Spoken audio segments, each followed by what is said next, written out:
have a pan around. Looks great.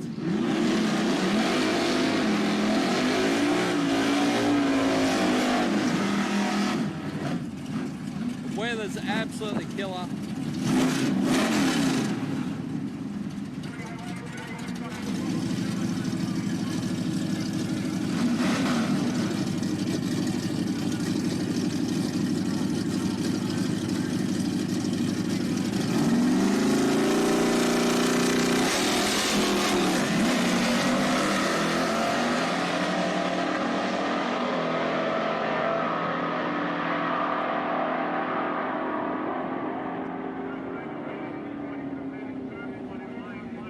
.6 versus 10.7.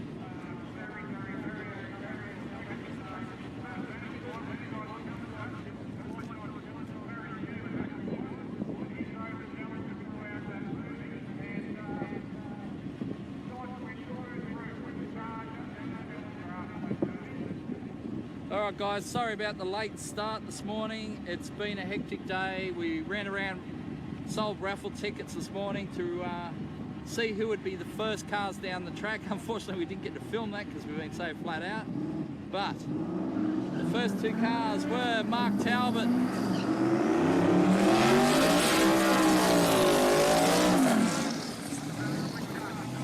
Terry Singh trying to lay some rubber across the line.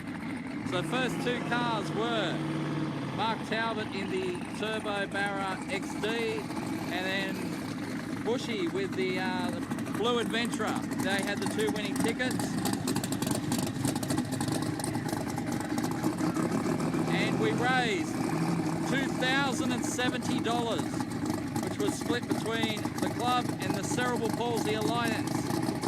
So it was a fantastic outcome. Terry Singh going to make his first pass of the day.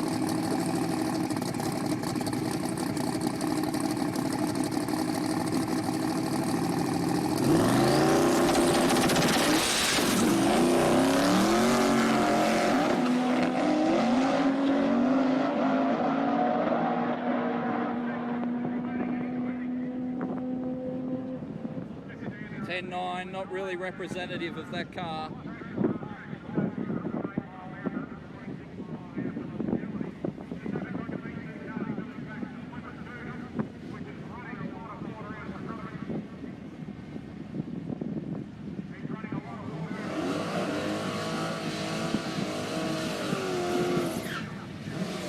Sorry, just going to do some maintenance stuff here at the moment on our live feed.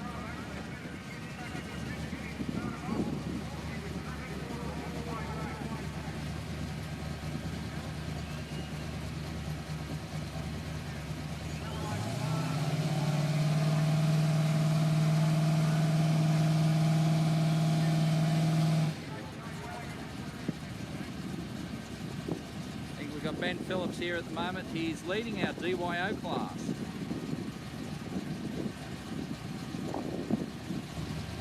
We'll see if he can maintain that lead. The way DYO works is we take your fastest, well, you submit your times and we take your fastest submitted time and compare it to your slowest submitted time and calculate the spread of the time across the 5 days. Of course, the lower the spread, the more consistent you were.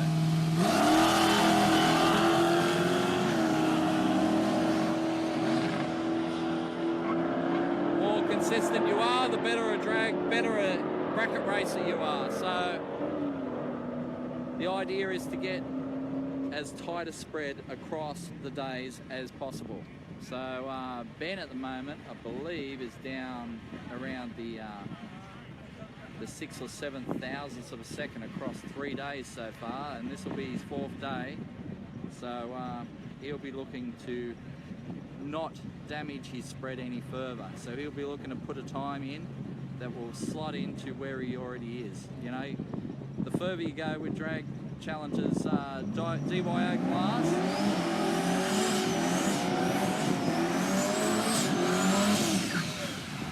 the further you go, the worse you can make your spread, but you can't make it any better. Can't go backwards, can't make it smaller, you can only make it bigger. and the smallest spread wins. So for those that have just joined us, we're 5 minutes into our live feed from Swan Hill. Swan Hill is Australia's newest quarter-mile facility.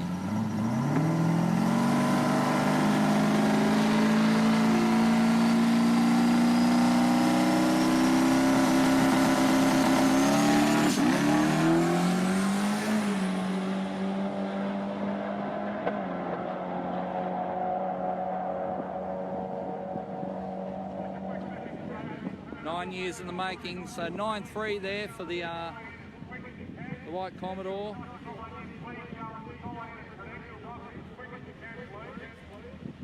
So yes, as I was saying before, Australia's newest quarter-mile facility. They're still building the place. Obviously, there's not much here. It's not even a timing tower. They're using the truck there today as a timing tower. Steve Grimer getting ready to make a pass.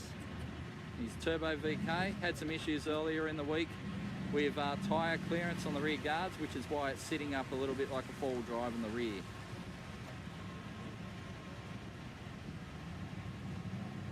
So yeah, not much in the way of facilities here yet, except for the track. They've got a track. It's an awesome track. We've already seen an 8.3 down the track today, so there's potential there.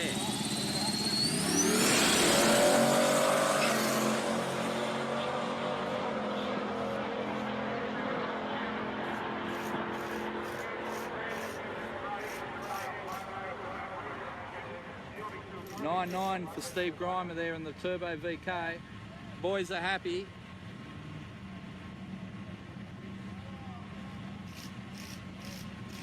Come Luke Grimer's car. Luke's got an LSA in this. For those that aren't aware of the terms, an LSA is a factory supercharged LS engine. 6.2 litres supercharged.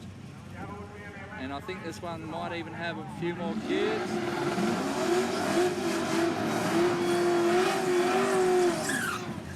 Yeah, wouldn't be surprised if it's got a few more cubes under there, because this car's gone 880 this week. I mean, look at it. It does not look like an 8-second car.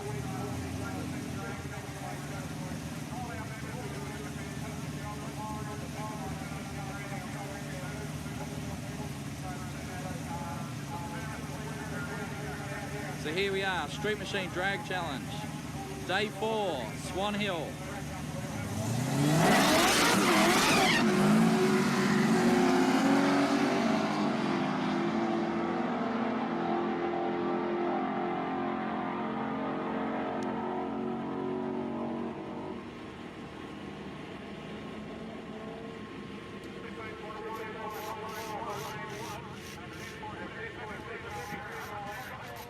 Track maintenance there, sweeping a little bit of rubbish off.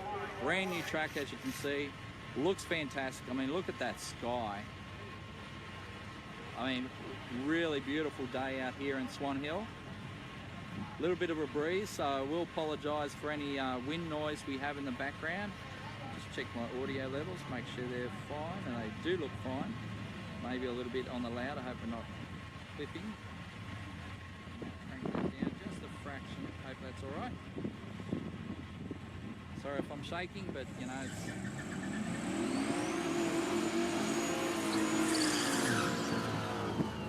I hope you're enjoying our live stream here today. If you are, give us a thumbs up. Unfortunately, we can't see your comments because the equipment we're using doesn't allow us to do that, but we can do some awesome things like play ad breaks when there's a pause in the proceedings, or show you some footage from previous drag challenges. So, and we can cut from camera to camera fairly seamlessly.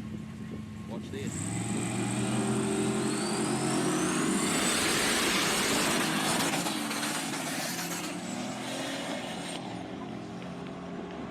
A lot of wheel spin there from Matt Lampard. Not what they were after. But yeah, as I was saying, we've got a pretty good setup here. This is we're trialing this live streaming gear. See how good a product we can deliver to you guys and girls out there. So hopefully we can live stream some more stuff in the future.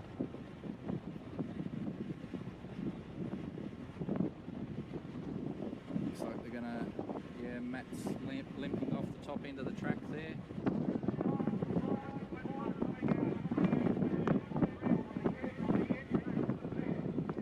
Back here at the start line with Anthony Gatt.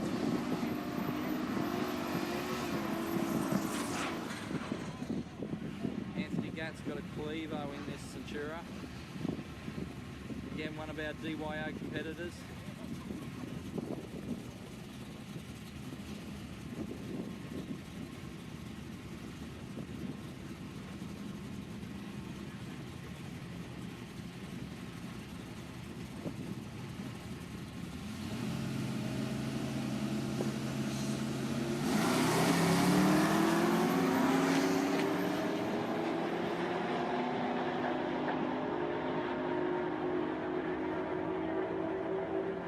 Flying over the top end, not sure if you can see that.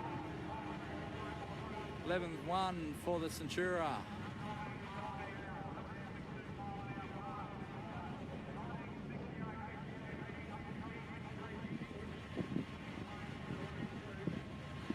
Comes the big 632 cube tonner. Leading our natural aspirated class, Steve McAuliffe, I believe it is. 632, naturally aspirated. It's been running in the low 9s. Seriously.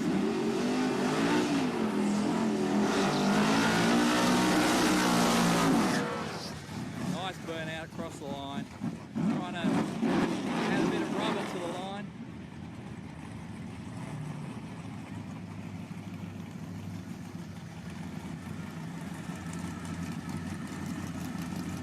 Nice looking car too.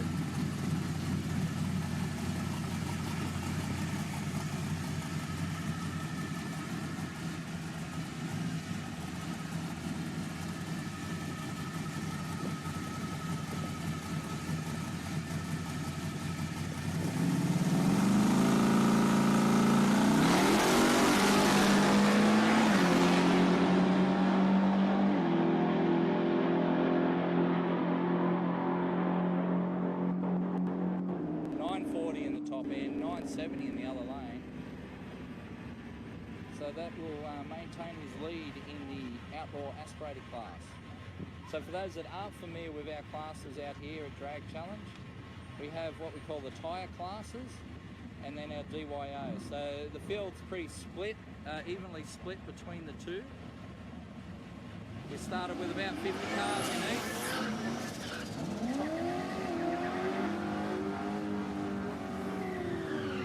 Just doing a short burnout there, but they're going to back him back. So that, yeah, the entrance is split pretty evenly across from the tyre classes to the DYO class. There are 4 tyre classes. Classes are outlaw blown, outlaw aspirated. So outlaw is a tyre bigger than 275. And then radial blown and radial aspirated. Currently Mark Drew is second in radial blown and he is running 3rd overall.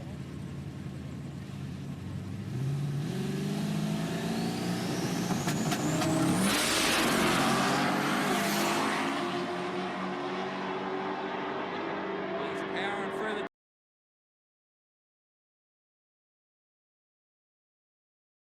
Nice, real nice. So we'll see if Adam Rogash can match that for the class. I mean, at the moment Adam Rogash is winning radial blown, but Mark Drew is only 100th behind him. So it's real close.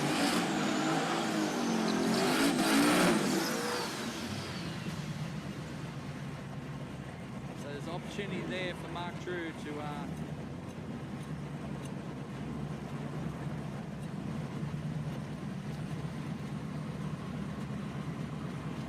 take the lead in that class and you know, in theory, you know, it's anyone's game. I mean, at the moment Bubba Medlin is leading overall and doing really well. He's got 4.5 tenths on the rest of the field to take for the overall win, but he's still got a day to do. We've still got 2 days to do. He's got to make passes here and he's got to make passes at Calder, and he's got like a 300k drive. So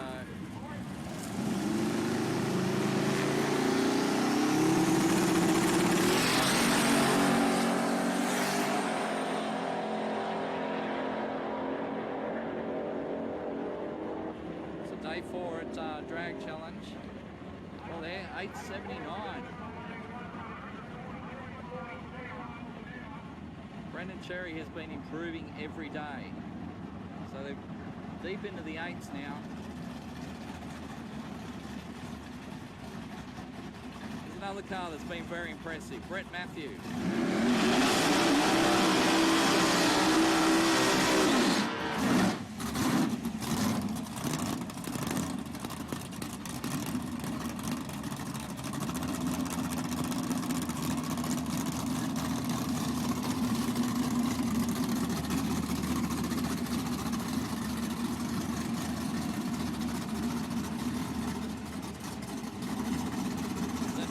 Creme.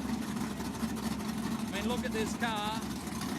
It looks like a tough car, tough street car. Sounds like a tough street car, but it's running 9.2s, which is really impressive.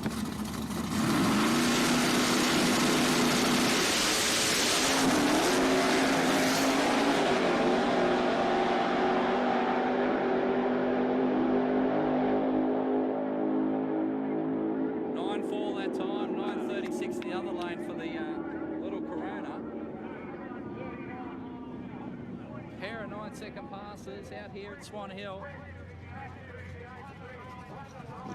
And that Premier is full weight, full weight. No lightweight seats in that or anything like that, or other than what's required by Andra. But it's doing real well.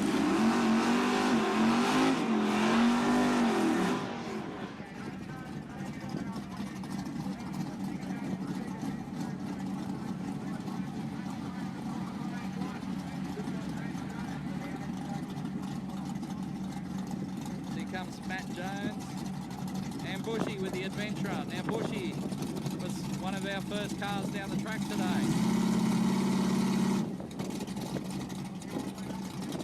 Raised a whole bunch of money selling raffle tickets this morning.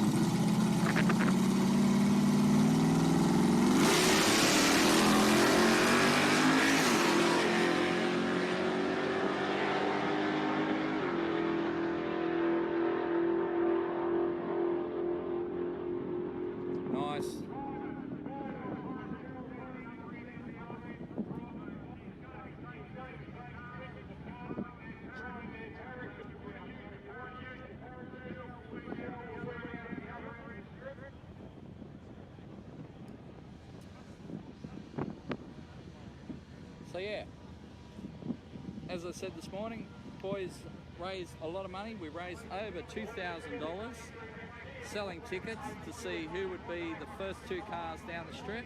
We drew them out of a helmet at the start line, or at the burnout box, and raised over $2,000. Half of that went back to the Swan Hill Club, who have done an outstanding job. They've got this event together in a week. I mean, we were originally going to Portland. Portland got rained out, and the pits are dirt, and it is so muddy there that it was just impossible to run the meeting. So they called us and said, unfortunately, we can't host you this week, and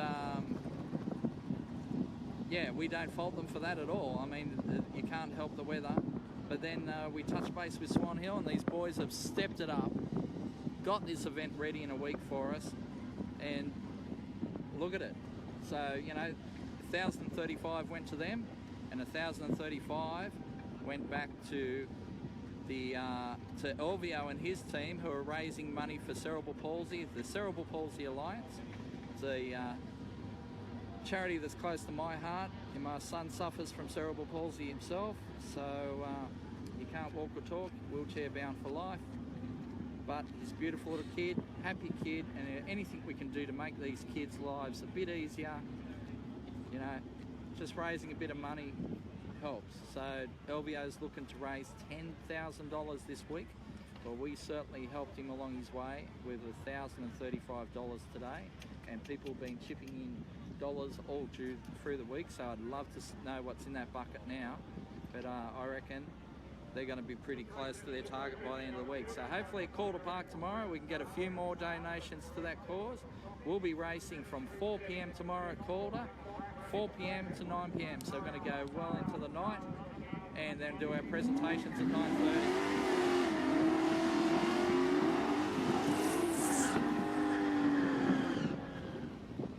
So we're back into the racing here. Alicia Teal, she's running third in DYO at the moment. We've got a pair of HQs out on the line.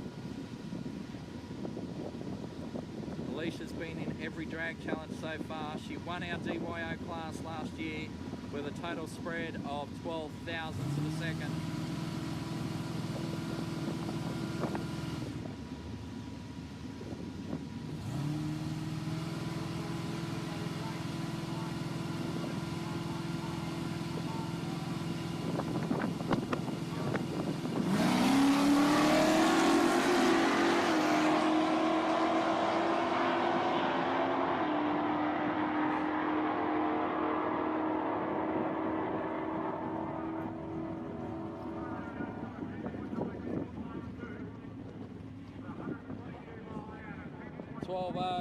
That's right on the money for Alicia, I think. I have to go check what she has been running, but that is pretty good.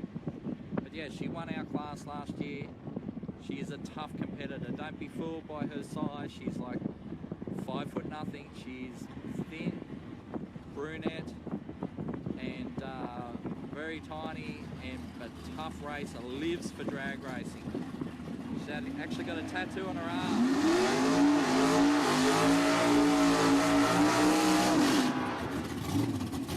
She's got a tattoo on her arm that reads, "I live my life a quarter mile at a time." That is how committed she is to drag racing. So we've got Nathan here, Nathan Gosling, with a Capri. This is a tough little car. You look at its skinny tyres, 235s on the back. This does not look like a serious car. Well, I mean, it's tough. You know, you can hear it's tough. This car runs midnight.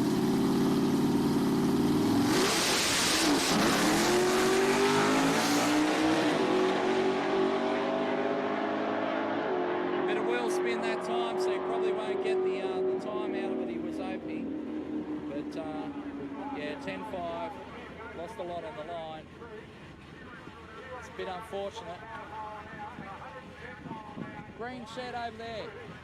Sorry guys, just asking about where to get time slips from. So Jesse Boothroyd coming to the line in the crusty Kingswood. Over there on the other side of the track.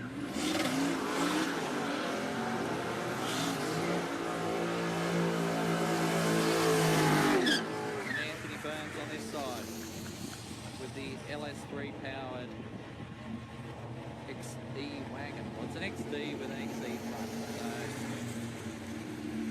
just in case we get the train spotters calling us up going, that's an XD. It is an XD. It has got an XE front, and it also has an LS3 power plant, which means it runs low 11s, yet looks like a family car.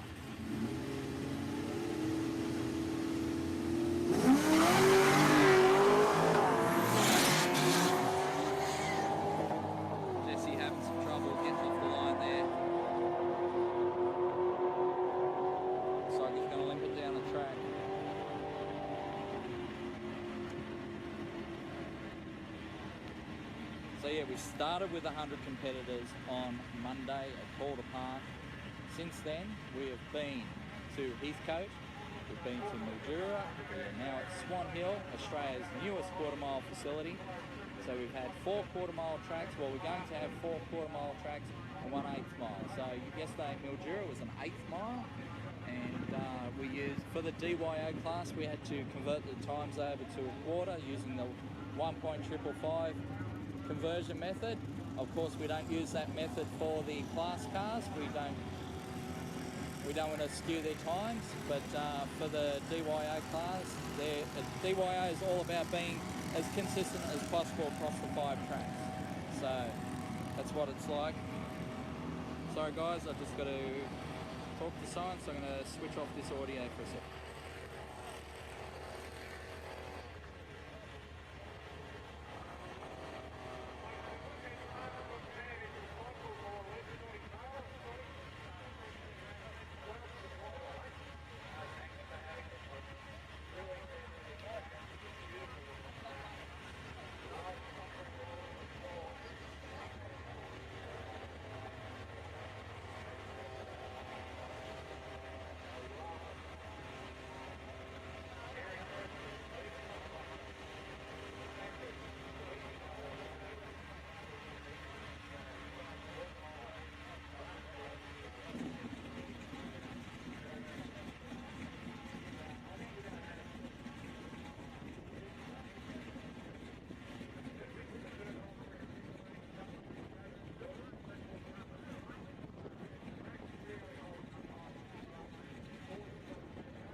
we're back to the racing. Sorry guys, quick break there while I was doing a quick PA interview. I don't know if you heard that, but we are at Swan Hill. We are at Swan Hill today for day 4 of Drag Challenge. Here's Johnny Kerr, one of our more experienced dial-in racers. Johnny came 3rd in the DYO last year, and 3rd or 2nd? 2nd, I think. Sorry. 2nd in our DYO last year, and looking to improve on that. He's running 2nd at the moment.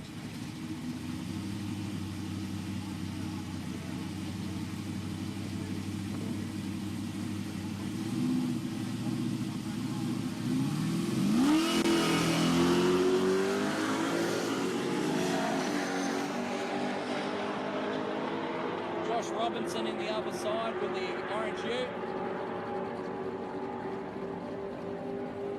9.6 for Josh. I mean, that's right up there with his best. So he'll be happy with that. Then John Kerr in the other lane. 11.12, I think it was. 11.2, yep, 11.21. So Johnny's a regular low 11-second runner.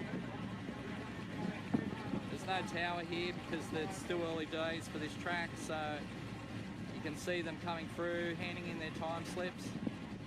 Got the street machine crew there working in the side in the truck. Got Noel Inman with his tee, tall tee.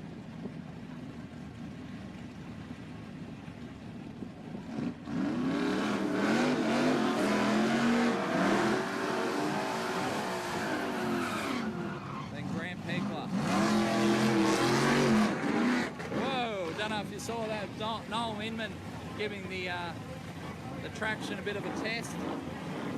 He likes to show off. Grant Pegler here on this side with the hatchback. I think he's running 3rd in DYO at the moment, so he's right up there. Looking to not ruin his current spread. Wants to nail the time right in the middle of where he's at.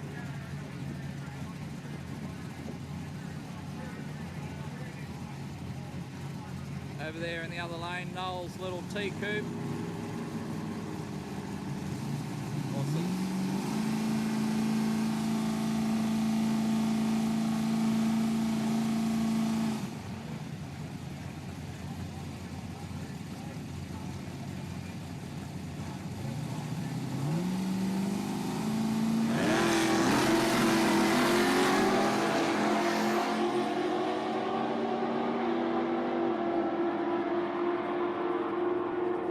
Wheel stand there from the tee. 11.5. It will run low 11s all day, every day, that car. But I think he got out of it at the end. So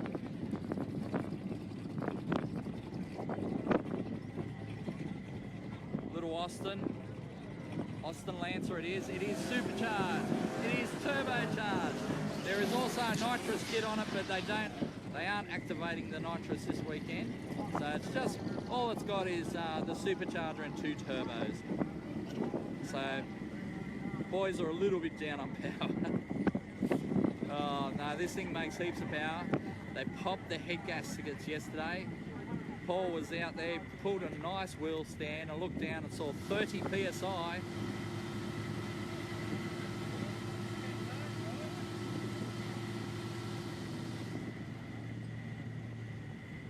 He pulled a nice wheel stand, looked down, saw 30 PSI.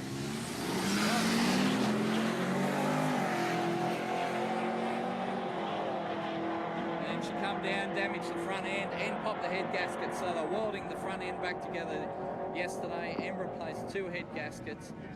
It's got a supercharged V6 with 2 turbos hanging off it. The thing does make some power. But that wasn't probably representative of its run. It will run a lot quicker than a 13.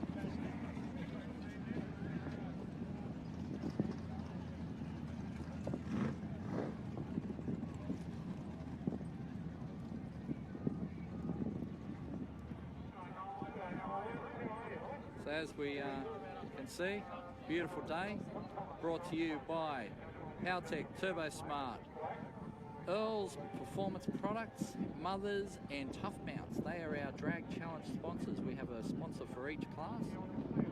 So Haltech is sponsoring the radial blown class, Turbo Smart the outlaw blown class. And we've got Earls, Mothers and Tough Mounts. Tough Mounts is of course the DYO class. Boys coming back into the burnout box.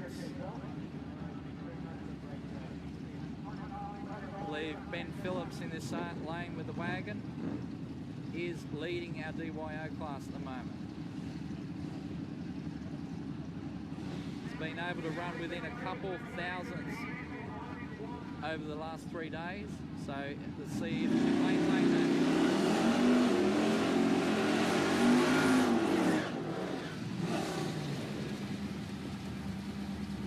See if he can maintain that average across the tracks. All about running as close as possible to your other times. So day one is obviously very important. You want to pick a time that you know you can run the rest of the week. In the other lane, we've got John Mitchell with the 500 cubic inch Dodge Challenger.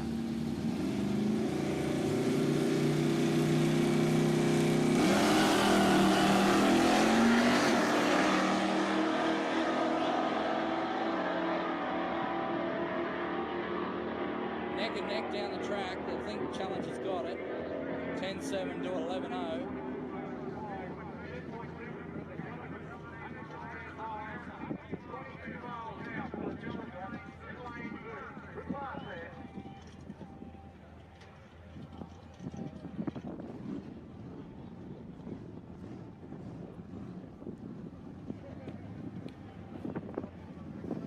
Steve Grimer returning to the line.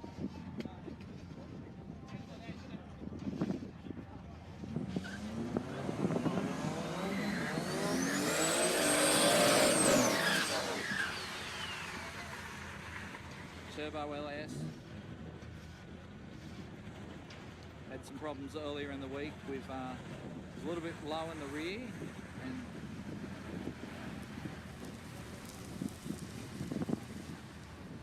and had some diff issues as well. But yeah, was sitting a little bit low and was scrubbing the tyres, and then had some diff issues they had to repair as well.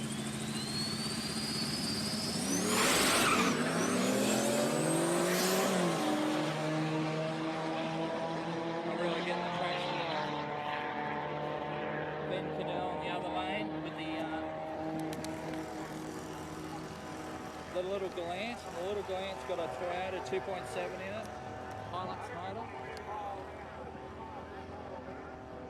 Sorry guys, just taking a drink of water.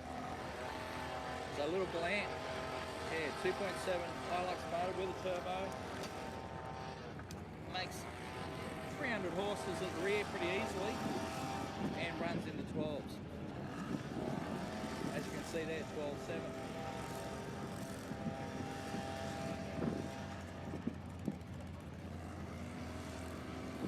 So few big runners coming back around. They're just doing a bit of track maintenance at the moment, just having a bit of a clean up, sweeping some debris off, blowing a few things off. In the staging lanes there, I can see Luke Reimer with the supercharged Toronto, runs 8s. Beside that over there you can see Terry Singh. Terry Singh's car has run 7.4, but not this week. This week he's been very much in the mid-8s as they've struggled to put traction, put the tyres to the track, and they've really struggled for traction.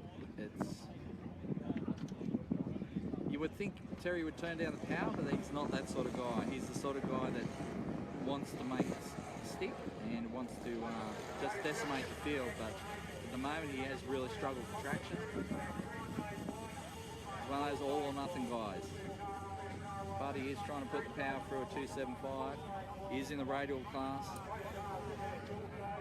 So the radial class is 4 cars running 275 and under. We have a blown and an aspirated category. Blown, of course, is for those running nitrous turbos or blowers, or any combination thereof. If you want to run nitrous with your twin turbo V8, you're quite welcome to do that.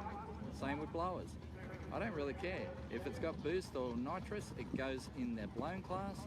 If it's running all natural, it goes in the aspirated class, and that's all there is to it. So that's radial. In the outlaw category, that's for cars running tyres over 275 or a slick of any size. So if you run a slick tyre, I don't care if it's a 7, an 8 or a 15, it goes in the outlaw category. So at the moment, outlaw is winning the overall, and so it should be. I mean, that's the cars, they're going to have the biggest tyres, probably the biggest horsepower. So we expect to see the winners come from the outlaw category, but that's not been the case.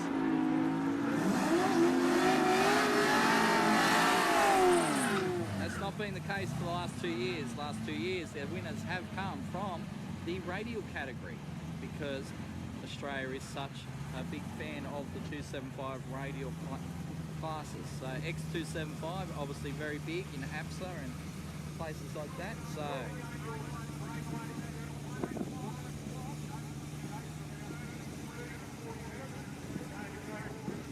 Luke Grimer coming in the stage in one of our radial blown cars.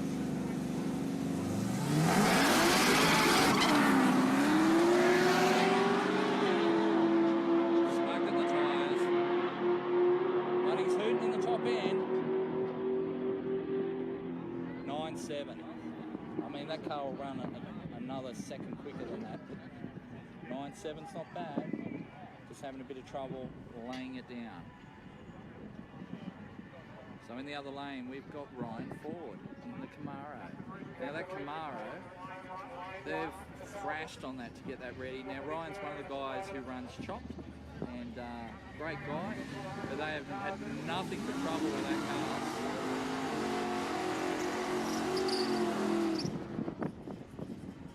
I mean, you expect gremlins, but it's probably an unlikely combination when you think about it. It is a big block. It is a 4-speed. It also has a Pro Charge with a blow-through carby. But look at the paint job on it. It looks fantastic. Let's hope he can keep it all together.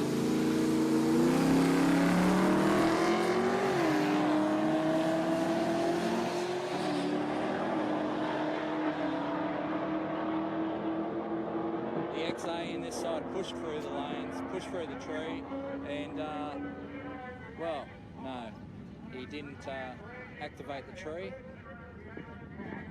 Ryan on this side ran a 12.7, which is pretty good. Got it down the track, 12.7, 113.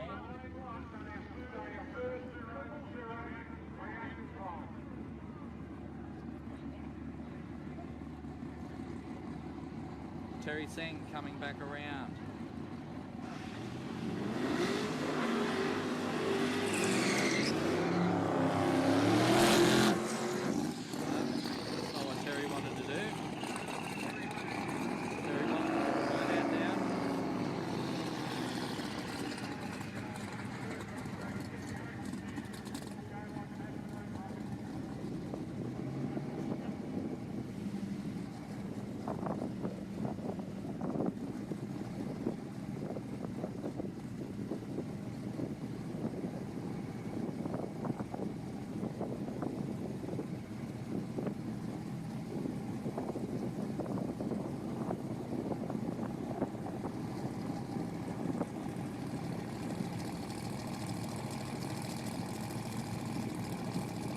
Terry can put the power down this time.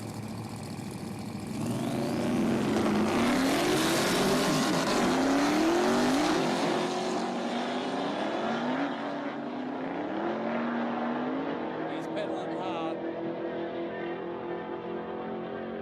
11.3.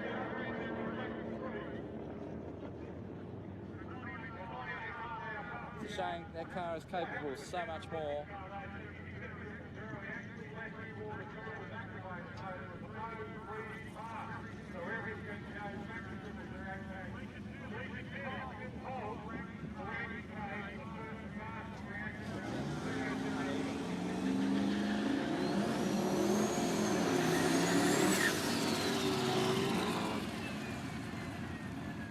440 against the Gold VK. Name escapes me at the moment. It is day 4, so head full of names, and they're all jumbled together. And we've got Telfo here doing some Instagramming.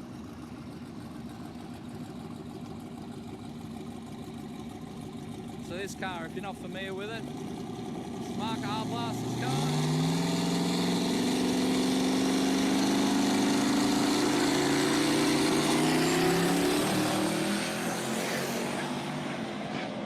Hooked it up. Just hear it sort of on the edge of the traction, 9.4. Wow, that's about as fast as we've seen that car go all week. Sorry, Arby. Yeah. I think that's quicker than Arby's actually driven it. But yeah, the boys from Howtech are driving that car and having a lot of fun with it. Arby couldn't make it, so he handed the keys to the boys from Howtech, and they're doing real well with it now. They seem to have got it sorted. It was right on the edge of traction. You could hear those tyres just little slip, and they were doing real well with it. So, do you want to say anything there, Telfo? Of course, we have to thank our sponsors, TurboSmart, Haltech, Mothers, Earls, and Tough Mounds. Swan Hill Raceway, woo! It's awesome, isn't it? Like, look at the sky, look at this track. Stunning track, stunning day, what more can we ask for? That's right. Looks like a couple of locals have come out for a bit of a look as well. We're off to Calder Park Raceway tomorrow night. Gates open at 2 o'clock, racing starts at 4. Presentations at 9:30. Come out, you'll see who has survived Street Machine Drag Challenge, plus you'll see some APSA cars testing, so it's going to be a killer night at Calder Park. Awesome. Just having a look at the track.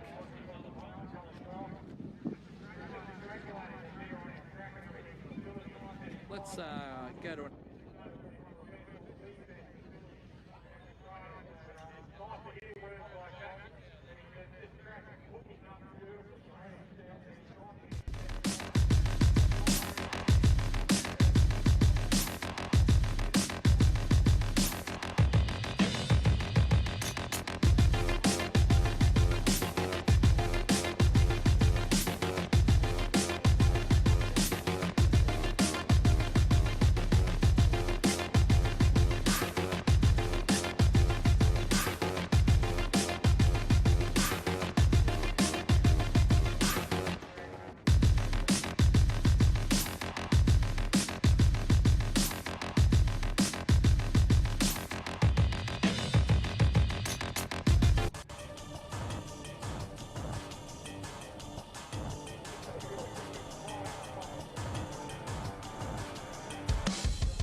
Nothing in the world feels like a new car. Knowing that your car is in perfect condition and you will keep it that way forever. But sometimes forever doesn't last very long. But it's okay, because Mothers is here for you with VLR, vinyl, leather, and rubber care, specially formulated for an intensive yet gentle cleaning. It safely removes even the most stubborn soils and stains. Mothers VLR will help keep your car looking. Here's to chrome. This kind of chrome, that kind of chrome. Chrome here, chrome there, chrome by the inch, chrome by the yard. Now there's a unique sprayable quick polish to clean and protect any chrome surface with ease. Mother's California Gold All Chrome. Just spray, wipe, and buff your way to a brilliant shine. All Chrome from Mothers. Here's to chrome. This kind of chrome, that kind of chrome. Chrome here. We could go on for hours about the features of the new Elite ECU, but the most impressive thing about it is it thinks for itself. That's right, the new Elite ECU has self-learning capabilities. Haltech Elite, the future of engine management, is here.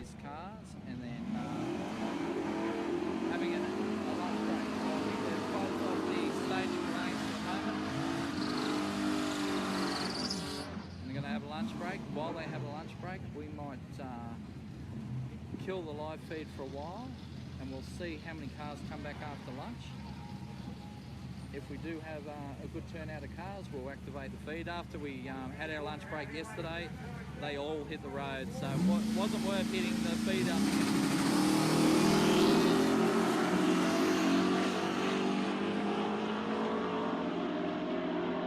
That's Max Edwards.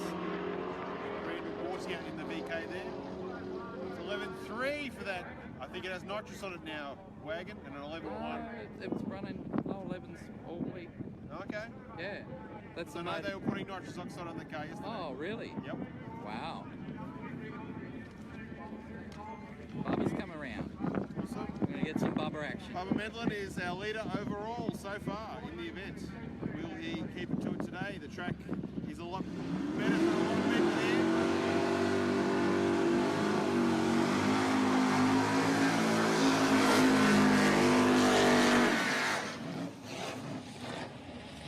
Greg Moon's obviously not paying for his own tyres.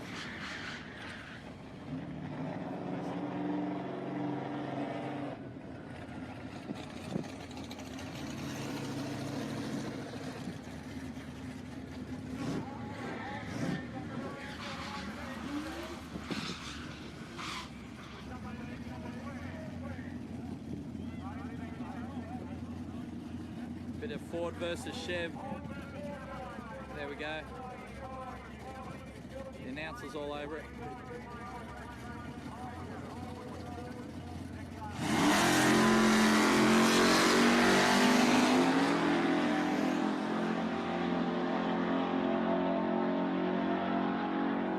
He ain't catching that.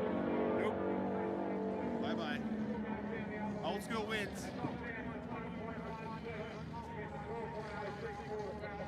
Greg's car runs low 11s pretty good.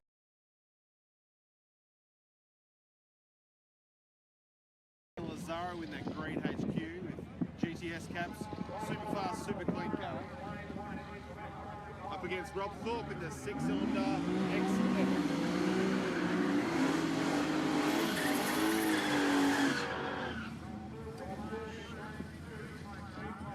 Sorry guys, flicked to the wrong camera.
Charles Absalom in the VL. There's an LS1 in that car. What's in the Tata, Scotty? It is also LS powered. Oh, but there you go. But this isn't LS Nats. We have Clevos. We have Hilux motors. We have big block John Carsey engines, small block Fords, small block Chryslers, big block Chryslers. We got the lot.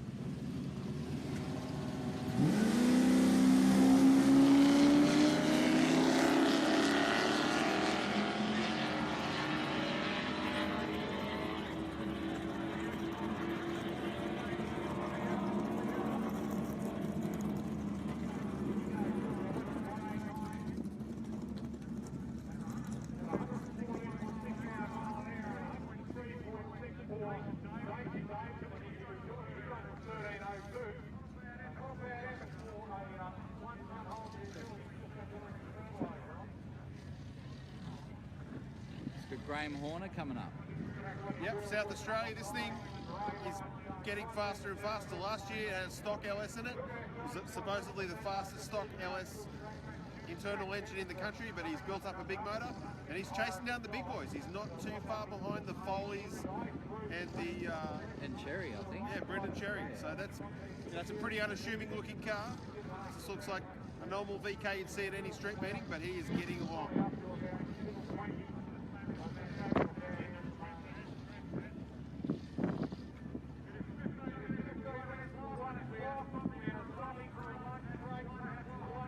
There are guys, if you didn't hear that, they're going to have a lunch break at 1 o'clock, which is 15 minutes away.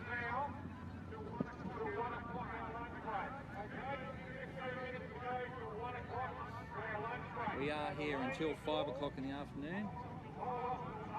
Something that we'll have to rectify at future drag challenges, because we notice everyone's pretty much out of here by 4 o'clock, except for a last couple stragglers who like to hang around and make our life miserable until... Yeah, we wouldn't get to see the epic...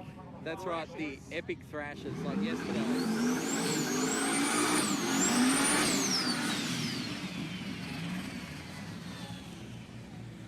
So tell us about that yesterday. Yesterday, Harry Haig had a little problem with his car. A roller lifter was buggered, which hurt his camshaft. They made the call to fix the roller lifter, leave the old camshaft in there. Robbie Abbott pulled everything off, put it all back together. They got it back to the staging lanes with 5 minutes before the staging lanes closed. Harry ran, I think he ran an 8.6 over the 8th, or a 9.6. 6.5. Oh, okay, fast, Yeah, okay. yeah. Ran a halfway decent pass. Harry being Harry, couldn't help himself, went out again and blew the intercooler piping off, buggered his radiator. So more work for those guys, but they're back here today. And that's, yeah, true drag challenge style. That's right.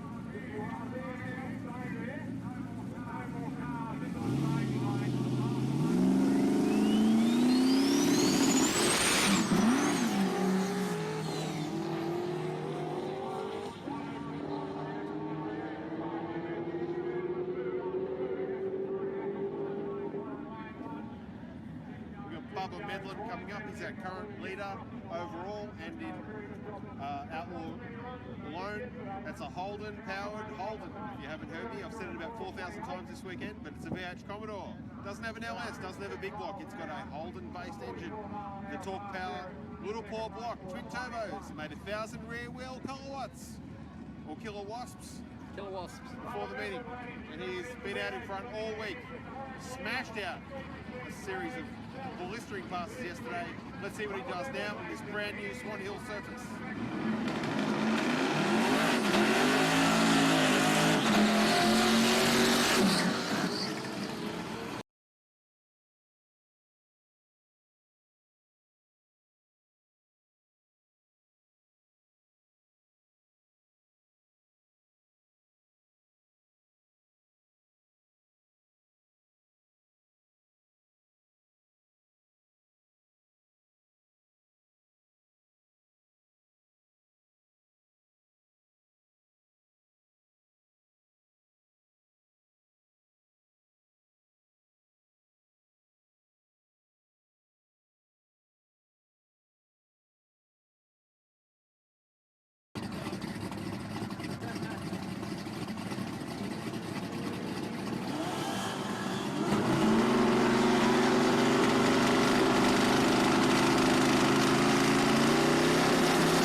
.865. That's getting along. But I think Mark Drew's run just as quick, hasn't he, Scotty? He has, and the Tunner has actually run quicker. What's the Tunner on 8.3? An 8.3. Wow. Yep. But, however, he's been a lot slower at the other tracks. He's got a lot of catching up to do if he's going to win. But anything could happen in Drag Challenge. For sure. You've got to finish first. Yeah. And speaking of the Tunner, here it is.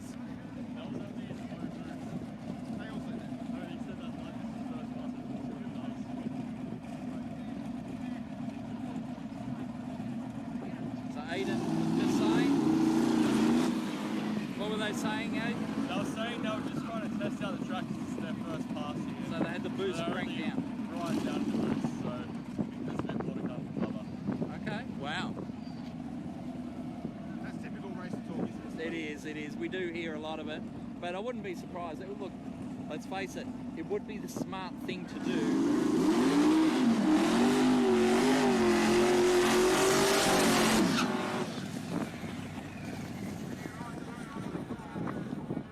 But no one ever said these guys are smart. I think Bubba is a pretty smart dude. Yeah, he is, but I'm just He's saying. a pretty wild character. They get up to some hijinks, those boys. However, I think he's a pretty clever racer. He's got some pretty smart guys behind him too. He's got Pazzo, who's one of the radial kings, helping him out with his rear end. He's tuned the Mensa shocks in the back of that car. Remember, that's basically a standard rear end in the back of that Commodore, and they are getting it down to the ground on all the surfaces. Yeah. No matter what Billy Goat tracks we take them to, they get the power down. It's awesome.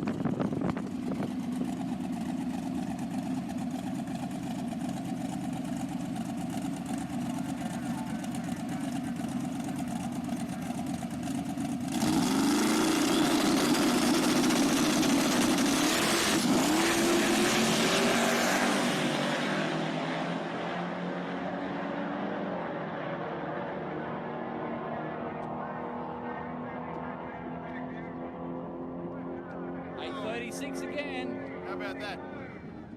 Jared Wood runs an 8:36, and that one tonner, he's got it set to kill.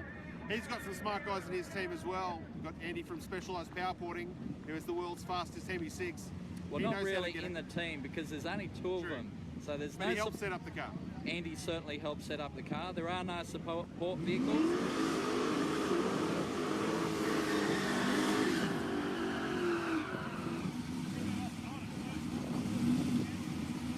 I think we should make a point of that, saying that, but events like this are one in the workshop. So when you say team, the guys that help build the car, for sure. A lot of smart people involved. But out on the road, it's just him and his passenger.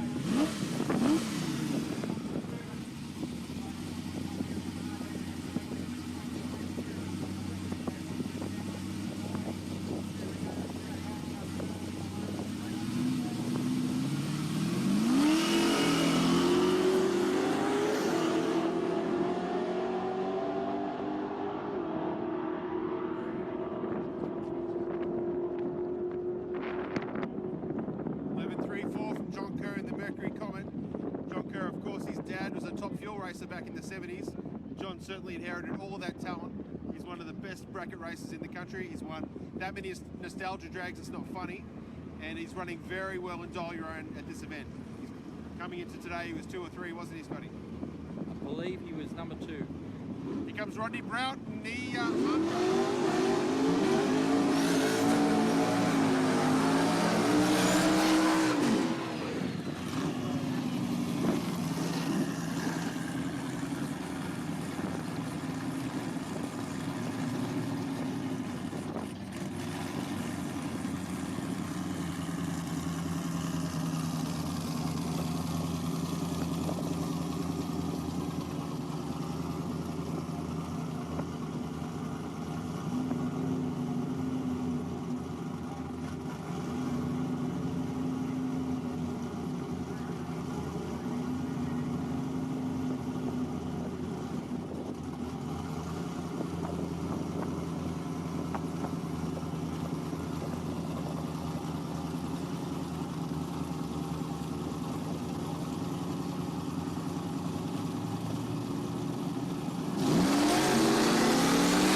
from Rodney Broward. He's had a bit of a can of Coke or something fall out of the back of his truck, so the track walkers are up to retrieve that for him. From the old farm truck, he was here at Drag Challenge with us last year. Not 100% sure if he actually finished the events, strictly speaking, but it's great to have him back. We're of course missing the other farm truck from Queensland, from Johnny. He did, he showed the crowd at the World Time Attack Challenge what a LS-powered farm truck could do, and ran very well at the Flying 500. Flying 500, yeah, that's right. But, so we're sad that he's not here, but I think he's had him and his wife have had a baby recently, so can't spare the time away, but maybe we'll get him back next year. Coming up, that blue VB Commodore, driven all the way from Kalgoorlie. It's got a V6 in it. It's an L67. 67, I always get that the wrong way around. A bit dyslexic when it comes to my V6s. A single turbo, runs 10 seconds. And it's run flawlessly here at Drag Challenge. Oh, that's the first time I've done it. We're going to have to institute a swear jar, I think. Have you done it? I don't know if I have. You haven't called it Drag Week? Not on live. You've done well.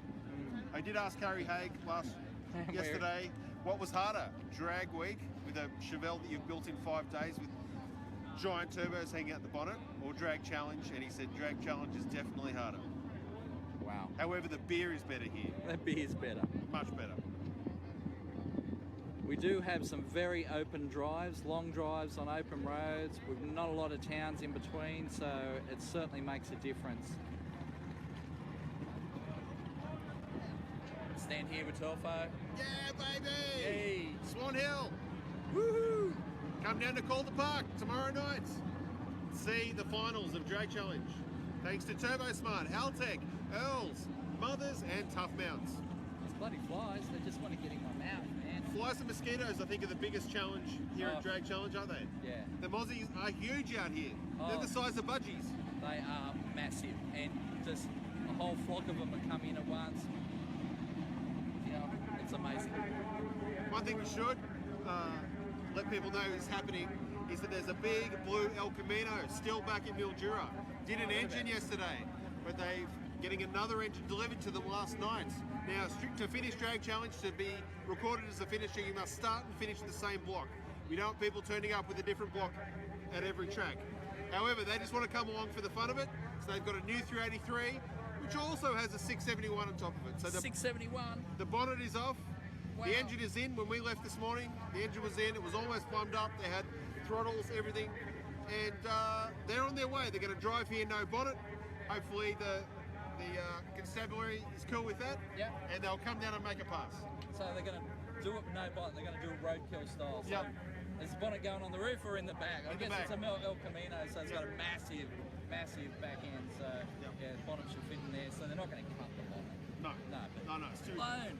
Wow. That's the way we to tried do to do a Lewis Eunice and get on Gumtree and try and find an engine to buy.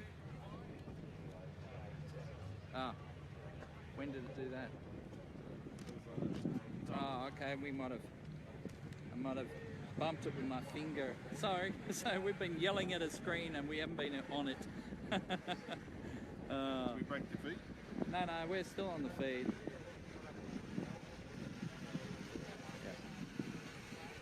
There we are. Hey guys. Hello, we're back. Fat fingers when we're trying to hold it from behind. Which way you going? There we go. So yes, a couple of hours we should have a big blue El Camino with a supercharger sticking out the bonnet. They would have heard all that. And no bonnet, arrive at the track and do a pass. Now, like he tried to buy, like Lewis Eunice did last year, he got on the phone when he blew up the engine in his Trana, got on Gumtree, bought an engine, fitted it, kept going, got defected, kept going, heard his first gear, kept going. This bloke couldn't find one to buy, so a very good mate of his drove one from Warragul, and the owner of the car said, look mate, I won't even make a pass, I'm just going to baby it, just to be a part of it and make it. Wow. And the mate said, no mate, if I'm going to drive all the way from Warragul and stay up all night putting this engine in, you're going to take it out in the track and burn rubber. Wow. Do we know who's bringing that engine? It's not from Warragul. Yeah. Yeah, it's from who I think it is. No. Okay, It's not Johnny Pillar. No. All right. It's another bloke who just happened to have a blind Just having a 383 in blown the shed. 383 As you laying do. around. That is awesome. How cool is that? So he's got to be a contender for Spirited Drag Week, I guess. And then, well, Harry and the boys. I mean, how much have they been doing? I mean, they have had bits off that car all week. They're really strong. I believe they're doing a cam change right now. They had the call out before for certain length push rods. They're after, I think it was 7.7 inch 3/8 push rods. They're going for that. So now those boys, I bet you if we go over there now, they're probably got the top end off that motor. Robbie Abbott will be balls deep in that engine, like he was yesterday. Yeah. Those guys are doing this all with very little sleep, which is a Bit of a worry, we don't want people getting over fatigued, No. but they're powering on thanks to Red Bull, as they did in the States.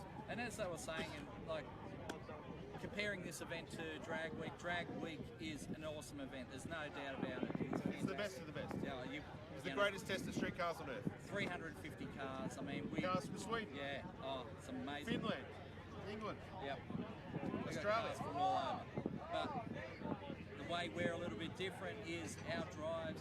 The towns are much further apart. In America, everywhere you drive, the next town's 30 miles away. Well, in Australia, the next town is 100 k's away, which is like 60 miles at least, and it could be further. I mean, we have done some massive drives, like that drive up from like Heathcote to Mildura on day 2, 450k drive with very little in between. There's a couple of little towns with no speed shops or anything like that. You'd be lucky to have a servo and a pub in most of these shops. We had to swipe the card through this automated servo, so you swipe the card, put in the pin, tell them what pump to pump, and that's how you get your fuel, because there's no one open. And who knows what fuel you're getting. Yeah, who knows. But the towns have all been great. The police have been fantastic. Victorian police have been really supportive. They haven't, put out anything officially, but as a unit, as a whole, they have just watched what we've been doing and keeping an eye on things, but haven't really jumped on us at all. I mean, the guys aren't doing the wrong thing. The boys are doing the right thing. And the girls. And the girls, boys and girls. We have a couple of girls, and they have been doing the right thing out on the road, and as a consequence, they haven't been getting hit. I don't think anyone's been hit. Wow. I think one guy got booked on the way down to Drag Challenge by towing a little bit too fast from Sydney. Yep. But that's about it. And none of our guys have been booked out on the road. I think a whole bunch of them went through an RBT last night. No problems at all. Many of our engines are very straight living people. They don't drink, they don't smoke, they just spend all their money on their cars. I'm not sure that I agree with Harry's that. a great example. Like, that's not a clean living guy. Oh, very cleanly. Great role model for the kids. Oh, of course. What else? I guess we should address the accidents that have happened. Yep. I mean, it is out there. One car got collected on the night of day 1. That was the twins, Josh and Justin. Is that? Yep. Yeah. In the Falcon. They pulled over the side of the road, and some idiot ran into the back of their trailer, jammed it into the trailer. The idiot rolled his car. It was upside down on the freeway.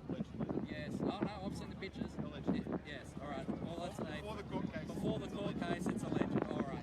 So, allegedly, the pictures showed it upside down, and allegedly he ran off into the bushes, where allegedly the police had to bring in the dog squad and the choppers to find him. Yeah.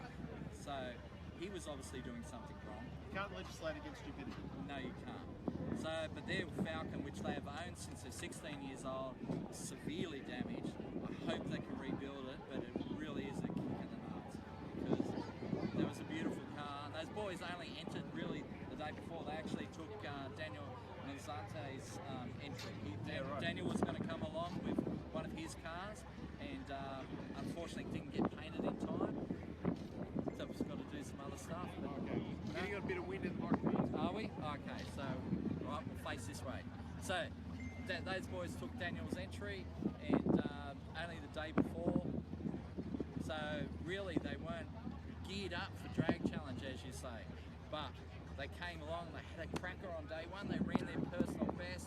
They were really pumped when they handed the time slip in on day 1. And then that night, getting hit up the arse, and unfortunately, did some real damage to that car. And then day 2, between Heathcote and Bendigo. Yep. Steve Reeman, Dodge Dart. He has owned that car a long time. He got married in that car in Vegas. Yes. Went through a drive-through. That's right, drive-through wedding in that car. And again, a civilian has hit him in the backside. He hasn't got the wife anymore, but he's still got the car. No. I think it's... Okay. Yeah, okay. Again, allegedly. Allegedly, all right, let's do allegedly. allegedly. But pulled up on the side of the road, a truck come up beside him. For whatever reason, the truck pulled up rapidly, and the Hilux behind, this is all alleged, or Rodeo or Hilux? Rodeo, I think it was. Again, came up flying up behind, tried to avoid the truck, clipped the end of the truck, so didn't even miss the truck, clipped the end of the truck, back end of Steve Reeman's car, and pretty much it's pushed all the way up to the roll cage. I swear, actually, if that car hadn't had a roll cage, damage would have been much more severe, because the roll cage point, the is where it's crumpled up to, and it's actually shoved the roll cage forward slightly on that side of the car. Like the roll cage, you can see where the taxi bar and the main hood is actually shoved forward on that side of the car. So, It's really devastating. Steve has supported this event yeah, from day one. He's been to Drag Week multiple times. He knows what Drag Week's like. He got behind us right from day one. Yep. He had faith in us. Yeah, Some sure. people were a bit doubtful Yeah. if we could pull it off. But he was there and brought a lot of his mates along with us, and has been a real good supporter. So he's stayed along. Me, I would have probably just flown home and buried my head in the sand, but he's come in with some other entrants, tagged along, and just is having fun and getting his head around what's happening to him. They're riding the back of Daryl's car, Daryl's Tirana. So Daryl Elliott, he's 10-second Tirana, so they were carrying the tyres in the back as a favour. And technically, I guess we could say we're breaking some rules, but screw that. We're carrying their tyres. I'll put it out there in the open. We're carrying their tyres because they were carrying in the back seat, and Steve and his mate are in the back seat of the Tirana. And screw anyone who says we're breaking rules, because I mean those guys have had a hard time of it. Daryl's not there to win anything. He's happy to just make laps and Another great be supporter of part of Drag it. Challenge. So we're carrying his wheels just for the interests of clarity. Yep. And we're carrying his wheels in one of our vehicles, and those boys are riding as a team and having a lot of fun with it. So look at that, Drag Challenge shirt, beautiful. We have got a couple left, not many, so you're going to have to get in real early at Calder if you want to get one of those. We might even pump some more out. We might have to, because we really we have sold them out. I actually should hold them. Take my drag week shirt. We should have a shout out to the Summernats crew who just messaged me and said they're loving the live feed. Awesome. Stream Machine Summernats, it's 30 years this year. They have over 2,000 entries. It's going to be huge. We are extremely pumped about that. We have some special guests at Summernats this year. Put it away, Scotty. We've got Farm Truck from Street How Outlaws. cool is that? Farm Truck and Asian, they are the best guys out of Street Dominator. And Dominator as well, Dominator. Man, the brother, he drives a Dodge Dart. Yes, it's powered by a Chevy, but it's Dodge Dart.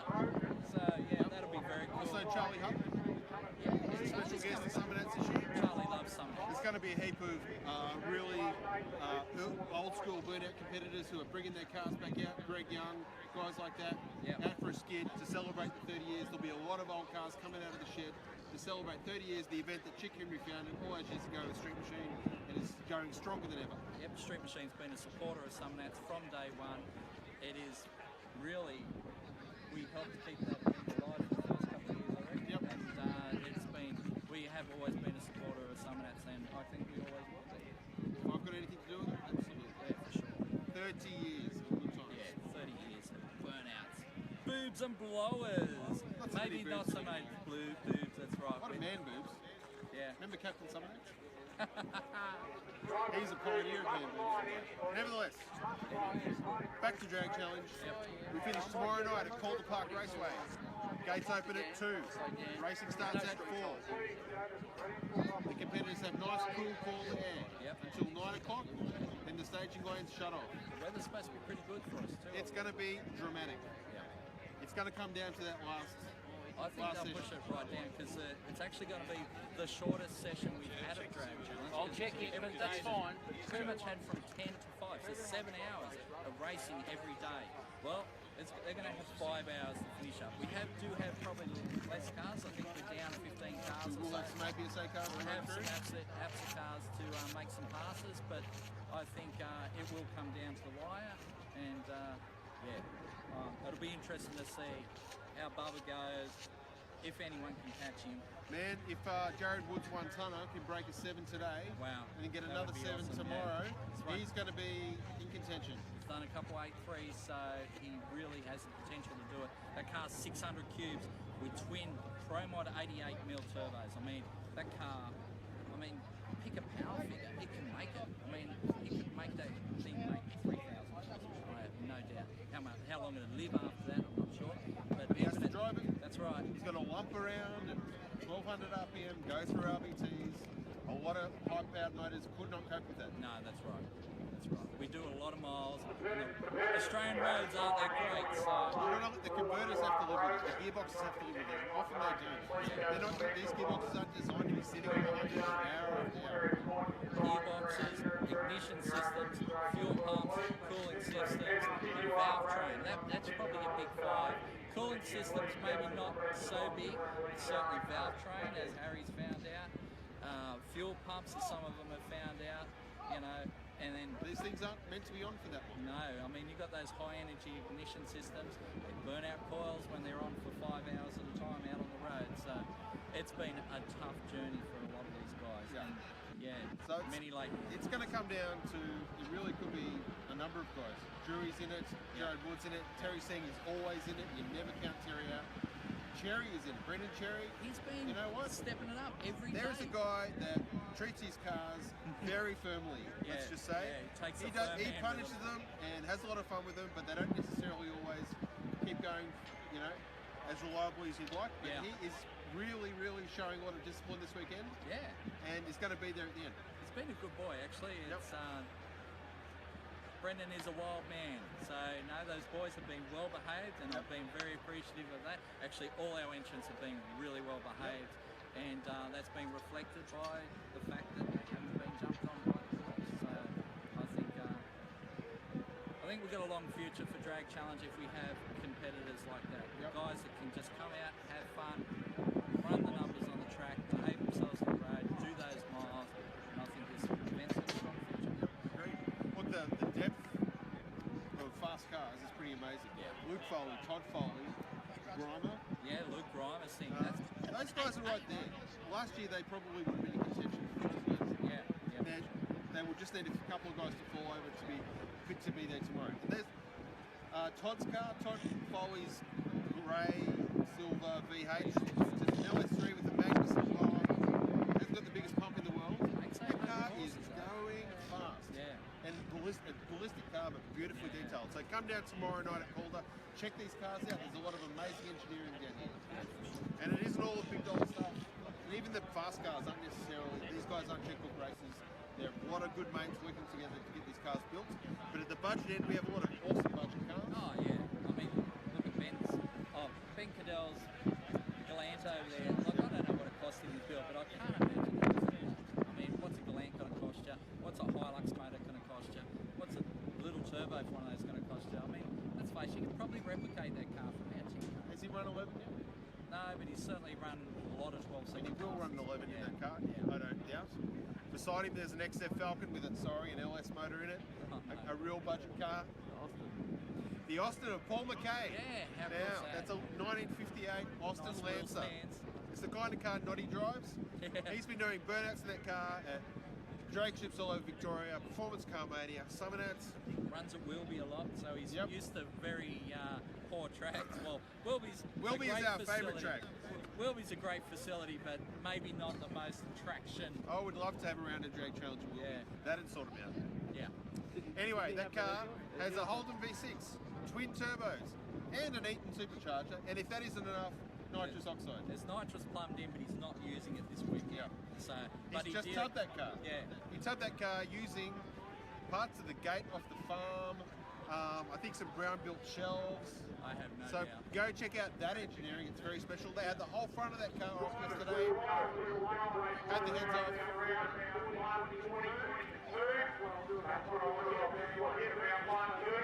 Yeah, announcement about lunch.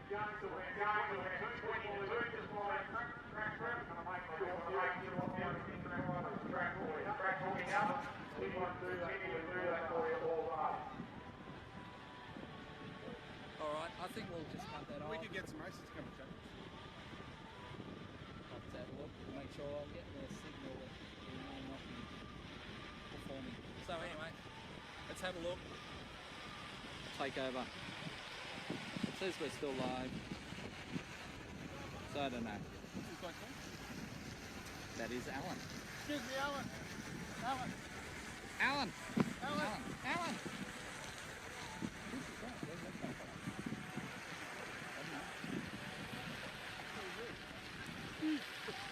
Steve! That's not Steve, it's Alan.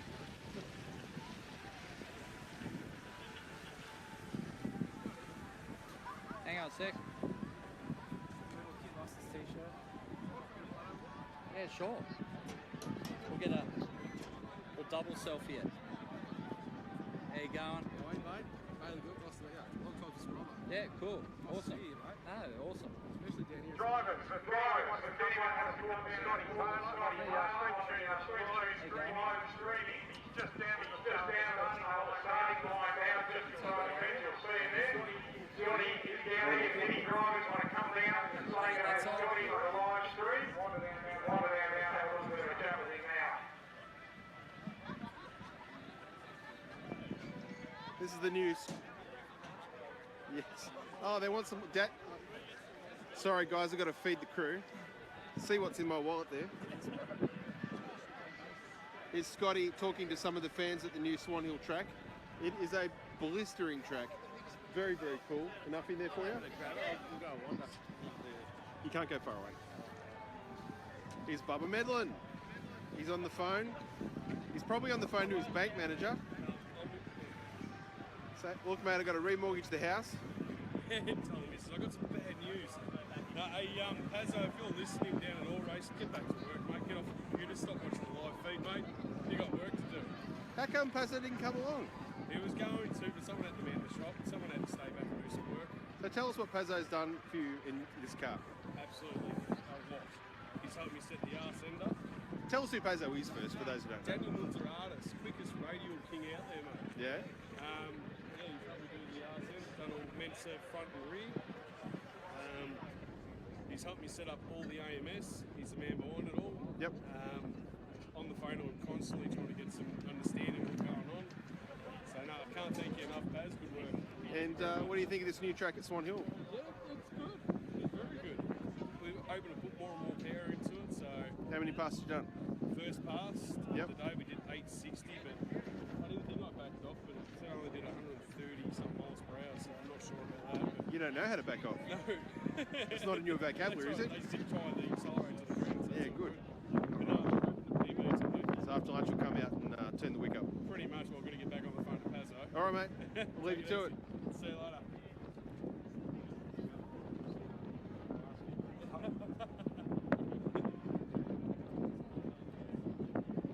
Go and have a look at Bubba's car. Last year this car was black and pretty ratty. You can see it there on the back of the trailer, what it looked like last year. Some photos there from Performance Car Mania at Winton. It's pretty ratty, but now she's had a SLE style paint job, two-tone. It's looking very flash. You can see just in the back there the water, air and the cooler setup in this car. They haven't put it in the footwell, they put it in the boot. There's a fair bit of plumbing. I think part of it goes through the sills, but it keeps it out of the cabin, keeps water out of the cabin. It's a really cool setup. If you get the chance to ever see this car, come and check it out. It's well worth a look. It's a Holden-based thing. Looks like a Holden motor, looks like VN 5-litre heads. The actual block is a torque power block, a little pour, which is made in Bendigo or Ballarat? Geelong. Geelong he makes them, okay. Glenn Wells does the engine. Glen Wells has screwed it together, but for all intents and purposes, it's a Holden V8. Correct. Two big turbos, water air and cooler, AMS boost controller, Let's get and it's not a Delco on there, I'm pretty sure. Nah, You've moved past the Delco. Haltech. Which of Haltech's computers you got on there? I got the Elite. Jason from Tunnel Vision does all the tuning. Yep, We use Sticks as Quick Bits as dyno. yep. Matty Despirio's autos, Kill Auto. All Mensa front. I tell you, I'm hoping that the car comes together between today Yep. and tomorrow. Yep. Well, this is pretty good track by the looks. Yeah. I just want to get naked. Oh, that's live. Sorry. Did you get naked on the statue of Black Caviar? You did. There's Oh, good. photos. Oh, dear God. And who did you have SLE paint job? Yeah. Daniel Foxy. What a champion. Mate, the car went in there for an engine bay. It come out like this. No, So, sensational. Yeah, killer job. You got to love guys like that. Love it. All right, Barbara, good luck. Thanks, mate.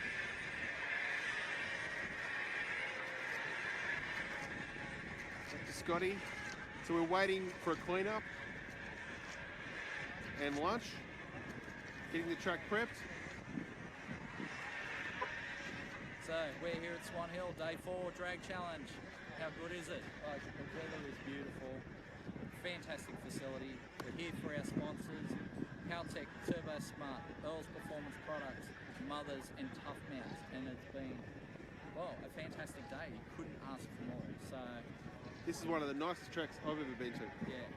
So I Good think tucker as well. I think they're going to make this into a killer facility. You know, we've got a track and we've got some walls at the moment, but once they get some buildings in there and get the pits done and everything, I think we're going to see an A-grade facility. And country Victoria really needs it, really. So you know, it's a good way of bringing people up to the city. They can see this amazing countryside. We have a beautiful country, but unfortunately, not many Australians actually get out of the cities to see it. So where do we head from here, Scotty? We're at Calder Park tomorrow. From 4 to 9 p.m. we'll be doing the drag challenge final, so to speak. So day 5 of drag challenge. 4 o'clock to 9 o'clock. Gates open at 2. So we'll have what we have left of our t-shirts for sale. Are we able to get those hoodies down? I don't know. We'll find out. Definitely got posters. We've got some posters to sell as well. Drag challenge posters. They look awesome. Great for the shed wall. So we'll have some stuff for sale, and we'll have the finals. We'll see if Bubba can maintain that lead. He's done a great pass today. I reckon he's actually pretty close to staying ahead of the pack today. We'll see what happens to Sabo though, because we're still going to have another 3 hours of racing after lunch. So it's going to be a big day. And so where do the races go from here in terms of where are they going to stay in Swan Hill? Are they going to cruise back towards It's going to be Calder? a mix, I think, tonight, because we are racing later at Calder Park tomorrow. There's not so much pressure on them to get down there as soon as possible. I think some are looking to stay in Swan Hill and party tonight, and then they'll drive down tomorrow, and then others will be travelling down tonight. Especially, I think the Melbourne guys might be travelling down tonight, so they can access their own sort of workshops and facilities and that sort of thing, which is totally legal within the rules. Yes, the Melbourne guys do have a slight advantage with that, but you know, everyone is so friendly here that even the interstate races have that same ability. They can go to a workshop, get things tweaked, get things fixed, so they can make it to the finals. Just put a call out on Facebook, Yeah, and somebody will come to your someone will rescue. help you, that's for sure. We had guys on day one, like not even day one, they were towing down and you know, hurt tow bars and that sort of thing, and their welders came out all over, you know, southern Victoria. So yeah, it's been fantastic, and I think we're going to have a very successful event. So And then after our meeting on Friday night, Pistol Pete has a few things planned for the weekend at that's Calder. right. APSA and Nitro Outlaw Funny Cars, isn't it? Yep. Nitro Funny Cars. So we're going to see some fantastic action there. Like if you haven't seen Nitro, that is something to see. So come out Friday night, 4 o'clock to 9 p.m. It all finishes at 9, but we'll have our presentations at 9:30, so you can be there, be part of the action, and see it all happen, see it happen live.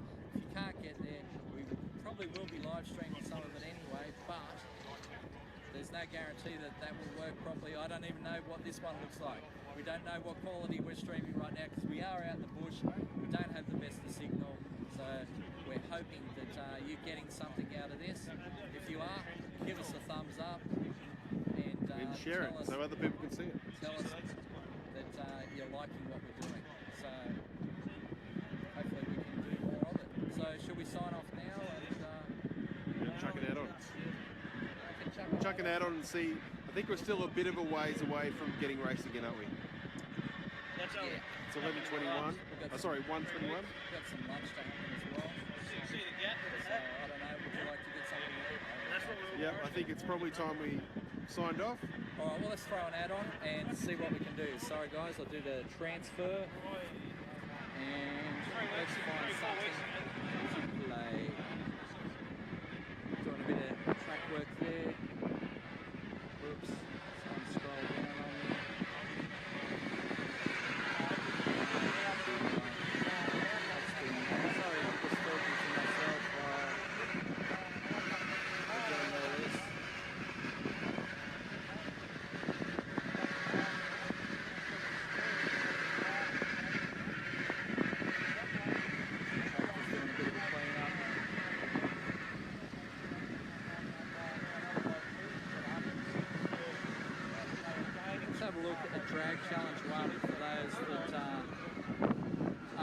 here. Cross over to that.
And also thanks to our friends at VPW and ProFlow.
What was the time?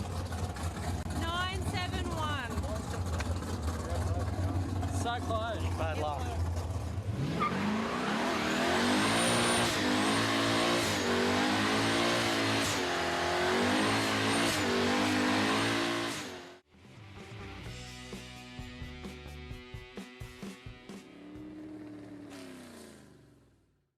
Hey guys, welcome to the start of day 3 of Street Machine Drag Challenge, brought to you by Haltech, Turbo Smart, 24/7 Fittings and Castlemaine Rod Shop. I tell you what, we've got a hell of a day ahead of us. We've got a 300k cruise to Mildura and then we're racing. They reckon it might get up to 35 degrees today, but hey, that's just part of Drag Challenge. So we've raced Calder, we've raced Portland, we've had a great time. Portland was quite interesting. We were 8th mile. So we didn't see any 4-second passes, but we saw some very low 5-second runs, all right? 5.2s, 5.3s, 5.4s, all right? Which is pretty damn fast on the 8th mile.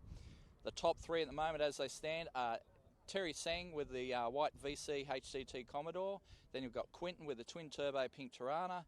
And then you've got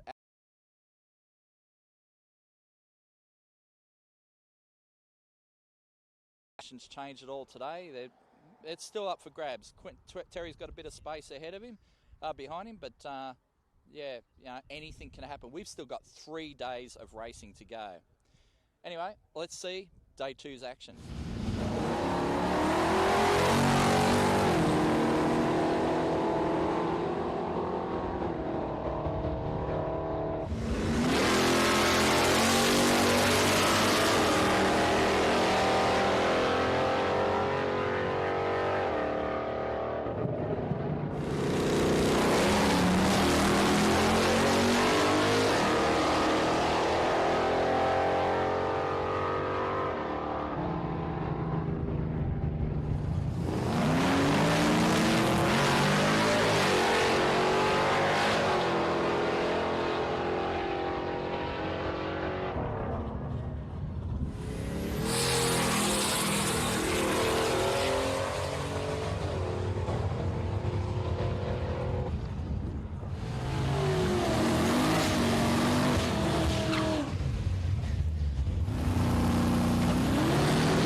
Portland Raceway, and I just junked the motor and I've got to drive to Mildura.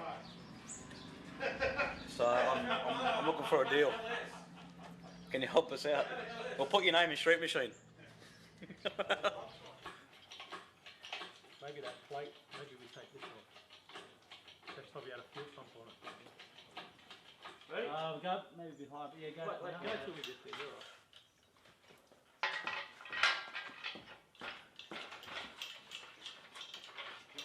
Good? Yep, keep going. All right, Harry, give me the abbreviated version. What's going on? I just wanted to see, like, if we pulled up and pretended we were broken down, if everyone would pull up in the spirit of drag week, and they have. So, cheers.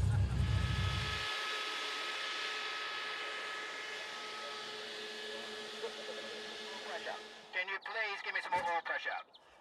I'm asking nicely, man.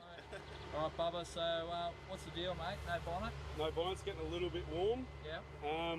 So far so good. We can only get 11 pound in it at the moment. It feels bloody strong, so hopefully we can put a bit more boost into it. But What'd you run today? 5.9. Oh, that's all right. Not really, but that was actually on 8 pound. But I'm pretty happy. So we'll see what happens at Mildura. We're going to Mildura now, aren't we? See how that one goes. Sure. Having fun. Cheers.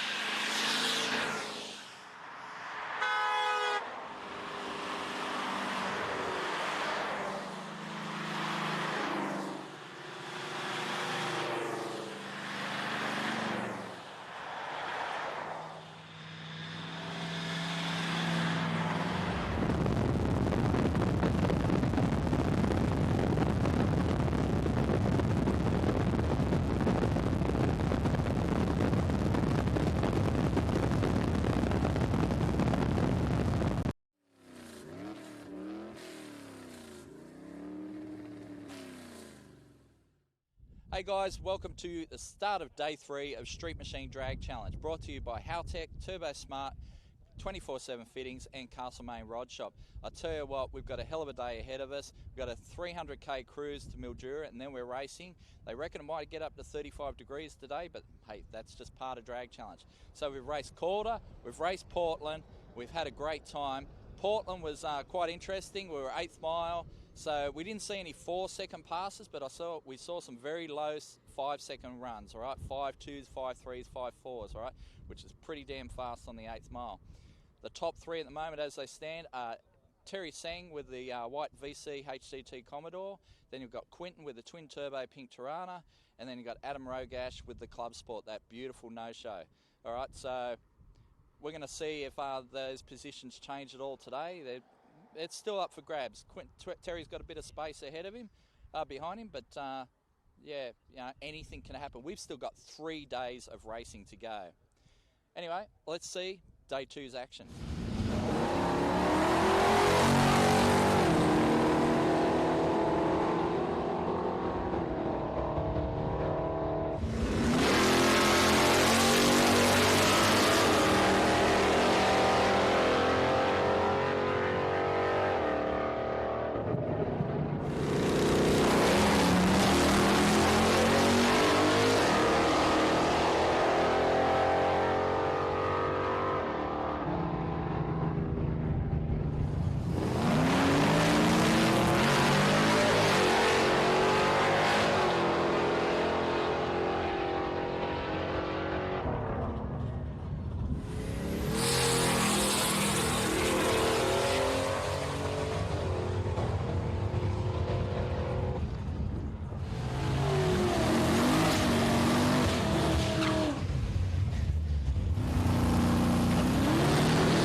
I'm at Portland Raceway and I just junked the motor and I've got to drive to Mildura.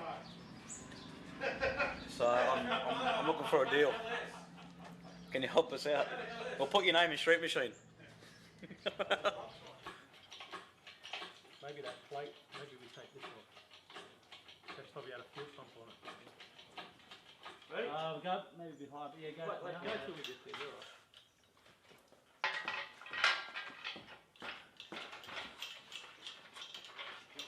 Good? Yep, good going. Alright, Harry, give me the abbreviated version. What's going on? I just wanted to see, like, if we pulled up and pretended we were broken down, if everyone would pull up in the spirit of drag week, and they have. So, cheers.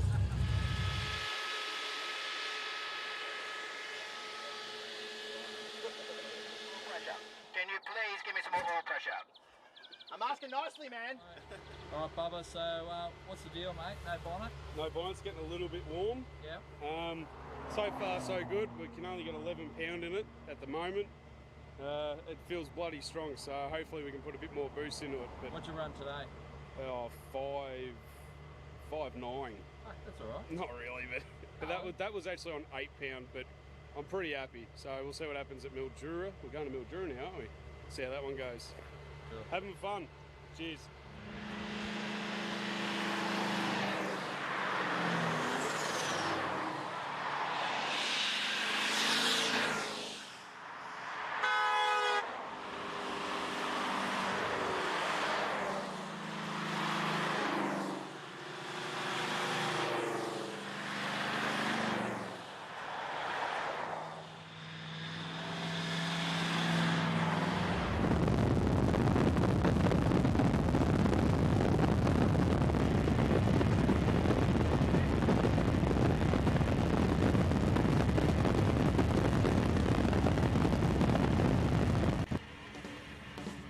So we're Here's to back. chrome.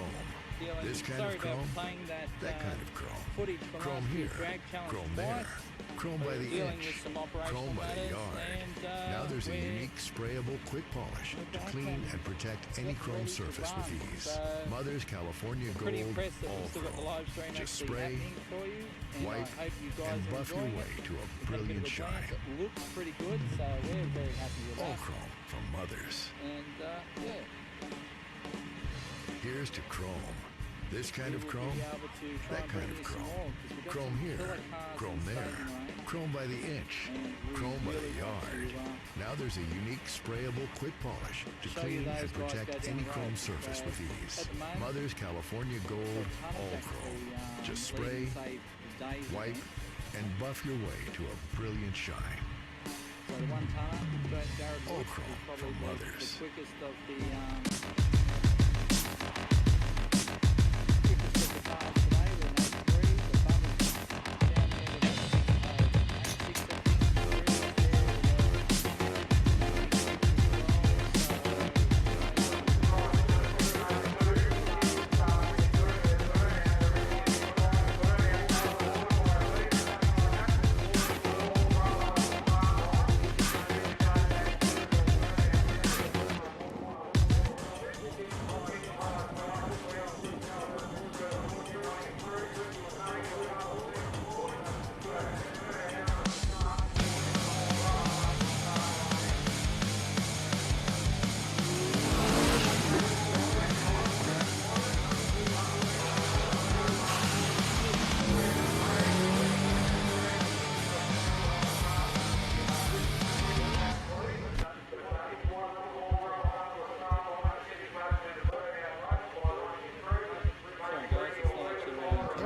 harmful contaminants embed and accumulate on the surface of your car, causing serious damage if left untended. Car enthusiasts and professionals know there's only one way to remove these destructive elements. Mother's Clay Bar safely and effortlessly extracts these embedded contaminants. And it's as simple as spray, clay, and wipe away, leaving the surface perfectly clean, smooth as glass, ready for polishing and waxing. Mother's Clay Bar System. More value, more clay. Every day, harmful contaminants embed and accumulate on the surface of your car, causing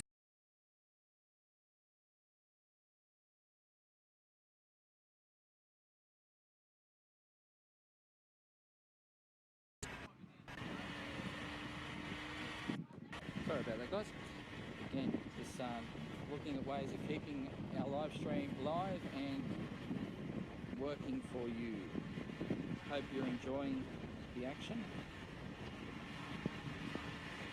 That's what's happening at the moment.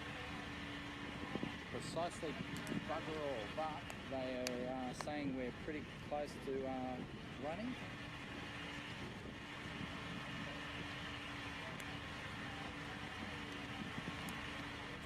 Great facility here. They really...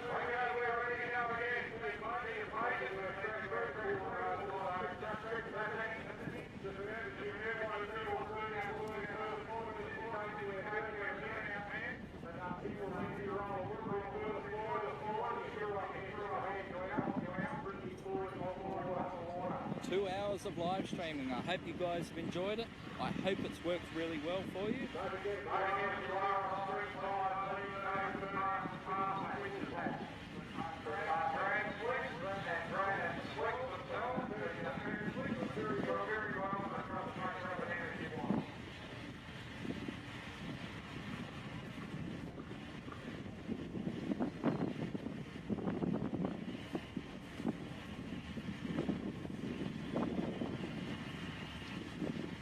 Coming into the burnout box right now. VL wagon getting ready to get back into the action. In the background there you can see Todd Foley's VH Commodore. Impressive car.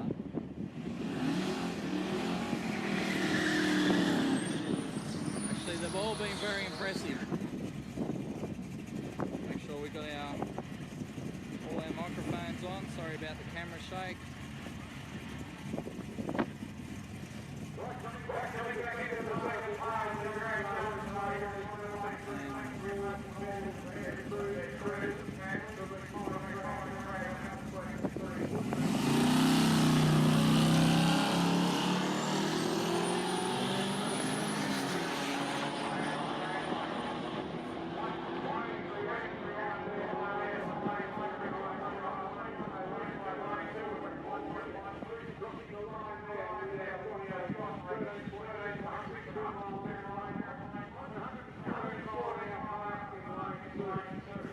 Little purple Commodore that was there drove across from WA. Drove all the way here from Kalgoorlie, would you believe? So that's 3,000 kilometres, 3.5. So yeah, drive 3,500 kilometres just to get to Drag Challenge. Sorry, fly just blew him up now. Yeah. Well, there's some live streaming for you. Quality live streaming. Yeah, that tasted terrible. So a few flies out here today.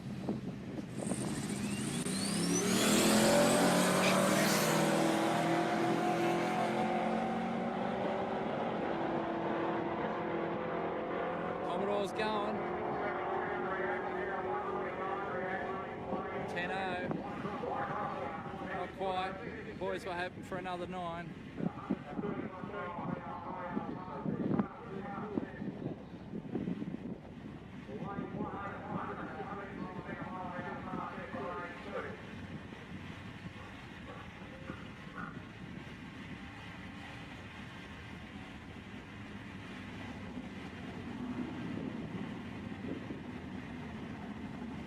Todd Foley in the grey VH Commodore there, and Brett Matthew, I should say.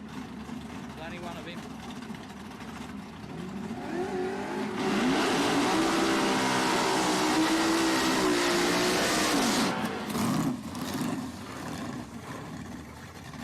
So Brett's Premier's got a nitrous small block in it. It's been running in the low 9s.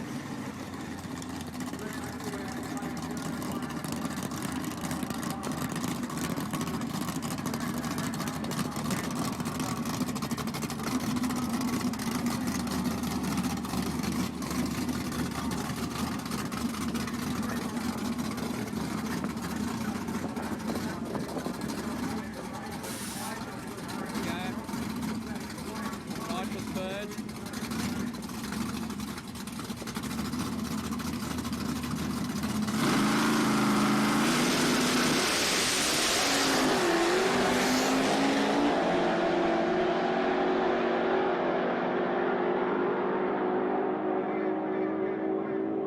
neck and neck, 9.2 to 9.4. That was a good run.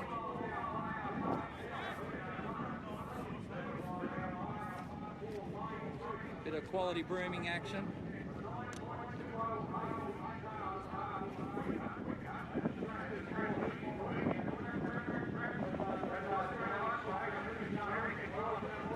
Grant Pegler coming out for another run in the hatchback. He's right up there in the DYO. I think he's in the top three.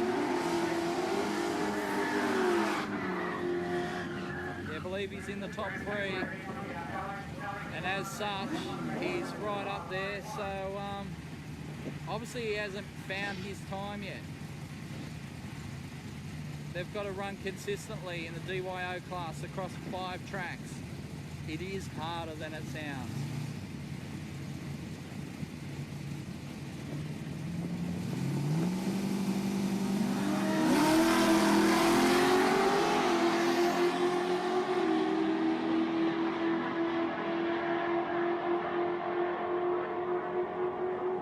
Jay Jeffries, or actually I should say Blake Jeffries in the VK. He's gone through for a 10.6. Those boys come across from WA as well, but they didn't drive over. They shipped the car over from WA and flew over. Can't blame them for that.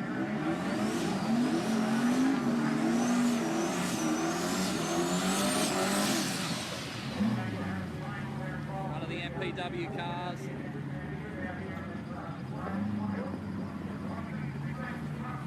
Turbocharged LS, which is kind of an MPW specialty.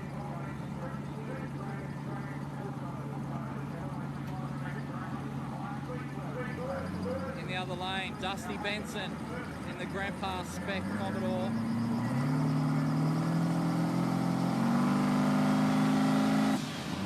Both Commodores, both white Commodores, but probably about 20 years apart.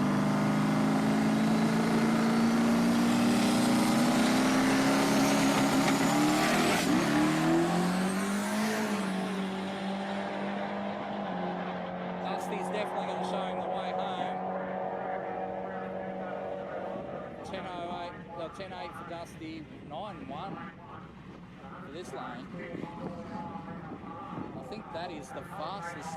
That may be the fastest I've seen that car run this week.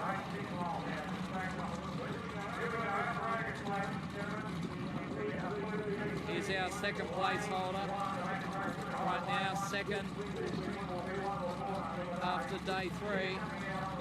Adam Rogash with no show. This car is a beast.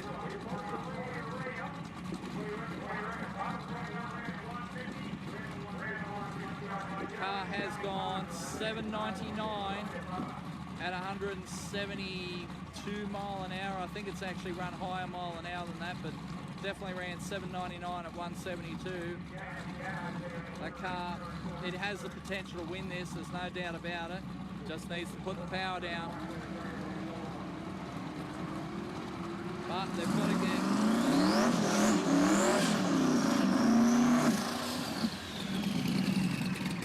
Got to get past Bubba first though, and Bubba has been quickest on the road every day.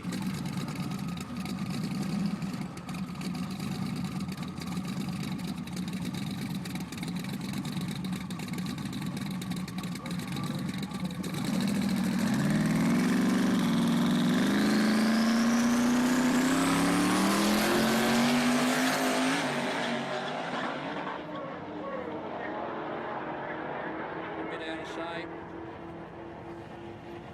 9.2, 9.24, not really where they want to be. Smelled a bit burny too.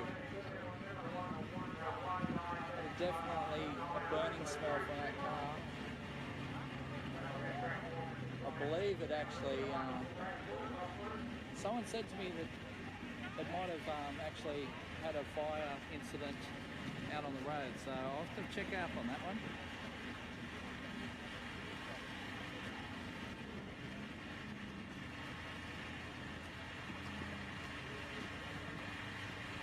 Jason from Tunnel Vision.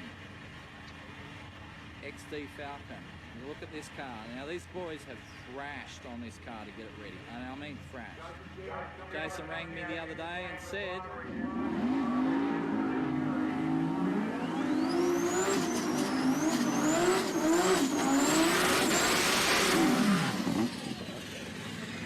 they've been building the car for 8 weeks, thrashing on it. Hadn't been home before 2 a.m. for 8 weeks.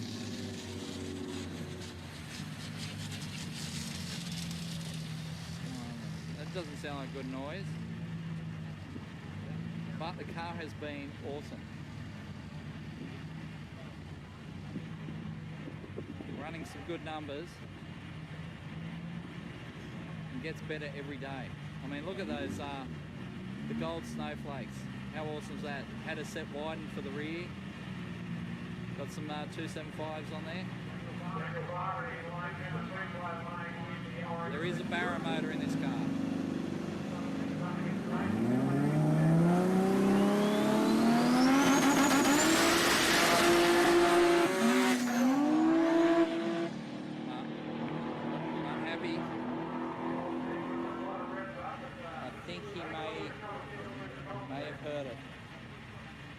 Didn't sound very nice reversing back. Let's hope he makes it. They've only got to get back to Calder tonight or Calder in the next day or so. If they can get back, then they're pretty much home and hosed. They just have to be able to get it to the start line at Calder and they're officially completed drag challenge.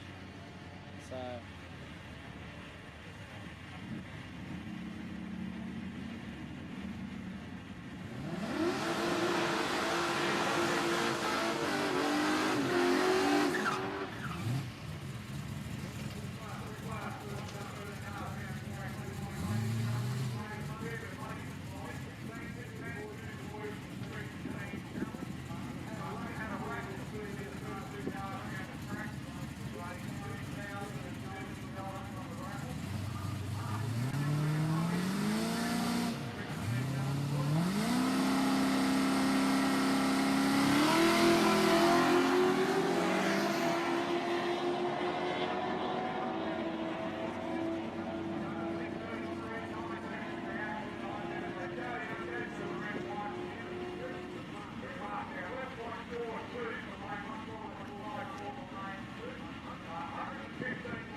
front runners.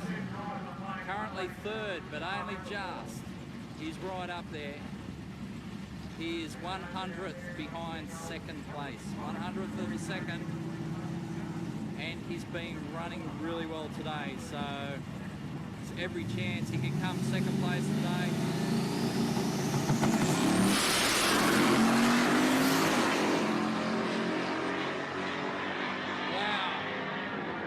Motoring. 8:58.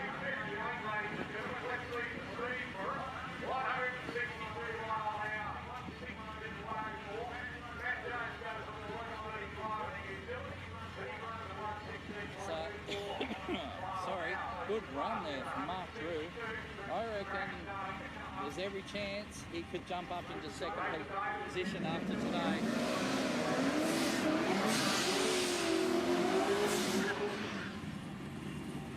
Tim Bailey, another one who's thrashed. They've built this car in 9 weeks. It was what they call a body in white 9 weeks ago.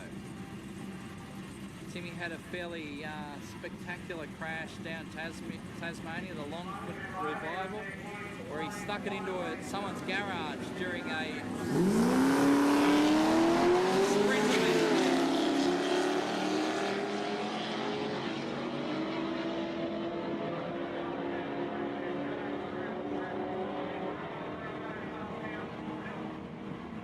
139. He'll be happy with that. Yes, he was performing in a street sprint event and accidentally stuck it into someone's garage, damaged and rode off the car, rode off the old car, the white one. Then they bought that body, that was 2 years ago, so he's bought that body recently, and over the last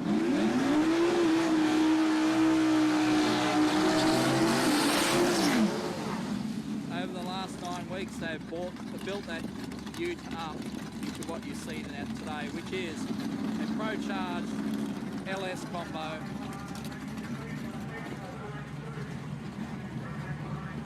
Brendan Cherry, another guy who's been getting better every day. Obviously having some bonnet retention issues there. He's got the front of it taped down.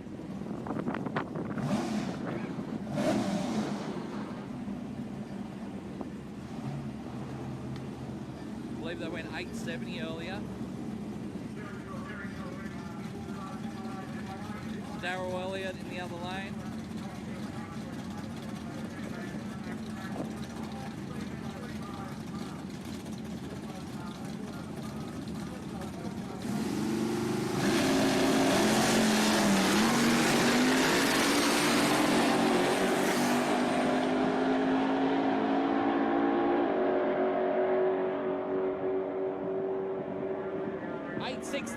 From Cherry, he will be stoked. That is the fastest that car has gone.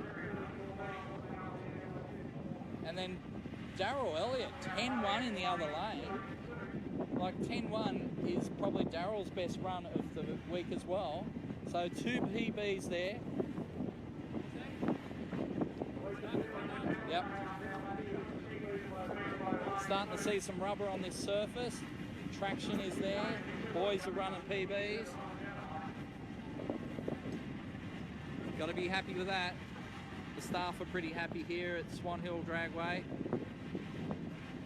So just reminding people, for those that have just tuned in, we've been running for 2 hours and 15 minutes. It is pretty much our longest single stream we've ever done.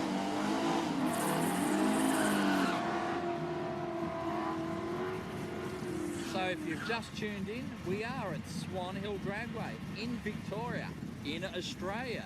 This is Drag Challenge. Drag Challenge is basically Aussie Drag Week.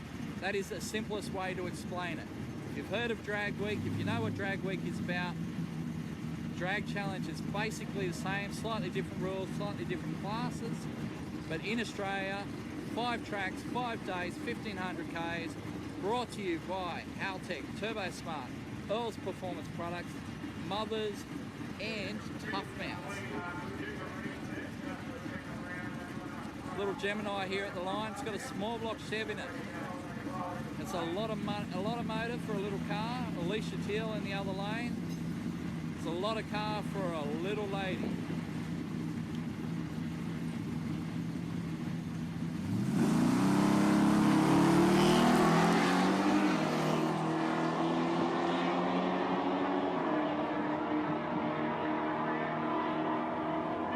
Gemini,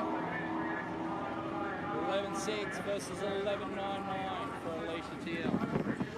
Here comes Terry Sang back to the line.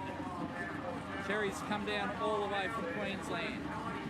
Boys are ultra committed to this event. They've been part of every drag challenge so far.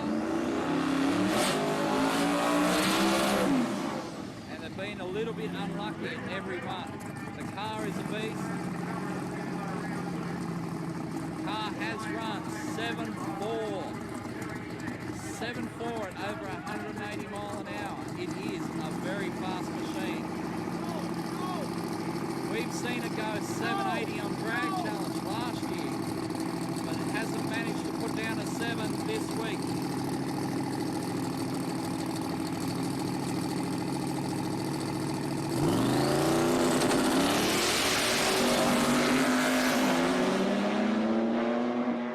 Have traction.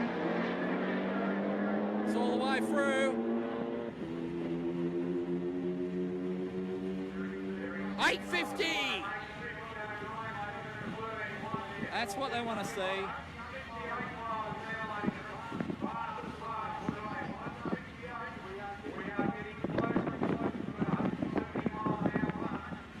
That is definitely what they want to see.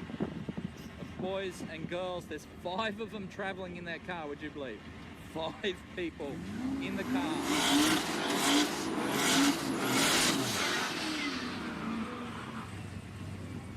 Most drag challenge competitors, there's 2 people in the front, maybe 1 in the back if they're willing to crawl through a roll cage and whatever, but in that white Commodore they're travelling 5 up, so it's a party.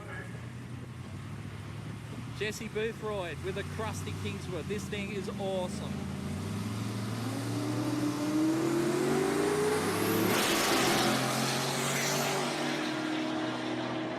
Love the patina on this car. It's got traction. It's motoring through the top end. 930. What a pass. The track has really come on. We're getting some rubber down. It's looking good.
Motoring through. 926, that's one of his best this week, there's no doubt about it. The track is on, the boys are running numbers, it's looking fantastic.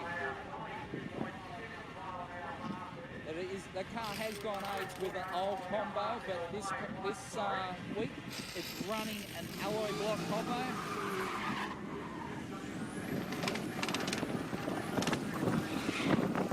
This week it's running an alloy block combo, and obviously they can't turn it up as much as they can with the iron blocks. So with the alloy block, it sorry, bit of finger word there. With the alloy block, it obviously affects how much power they can make, but 926 on an alloy block is pretty good.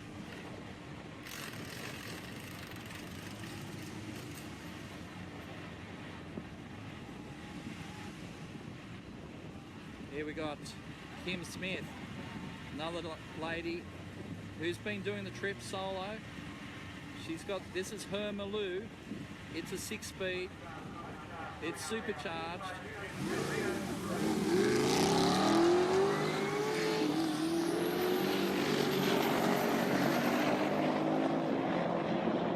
Phil Edmondson in the other lane. Doesn't sound really great, but 9.8, that is the best he's run this week. We're just seeing PBs all week here. So Phil's had heaps of problems with his converter issues. Wouldn't allow it to build boost. But everyone seems to be running numbers now. We've got Mark Sass in the other lane.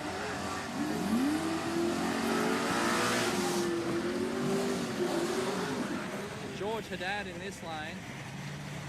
The big George, he's like the godfather. I've said it over and over, but it's true.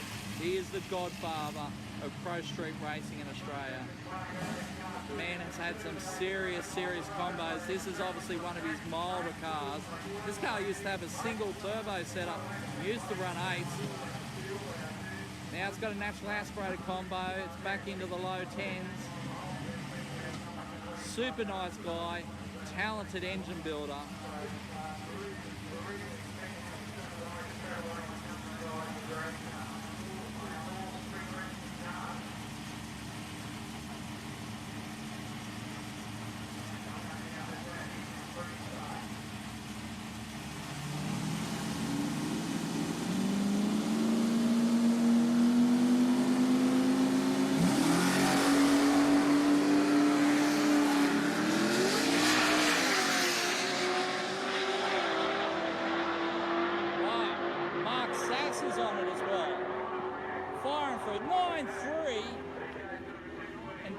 34 for Georgia Dad, so the track is on. There's no doubt about it. These guys are running numbers.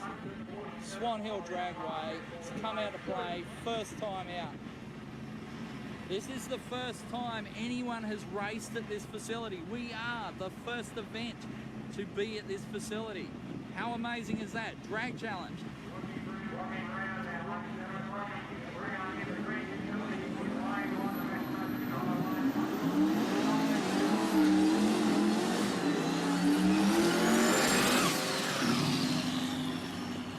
Rodney with a no point U. It'll be interesting to see what Rodney can do with this track. The potential's there. This car makes over 700 kilowatts at the wheels, so essentially 1,000 horsepower at the tyres. Check it out. It looks like a banged up old farm ute, but you can see the intercooler behind there, the side Xing exhaust. It is immaculate under the bonnet. It is a work of art. Dean G's done all the map work on it, and it is beautiful.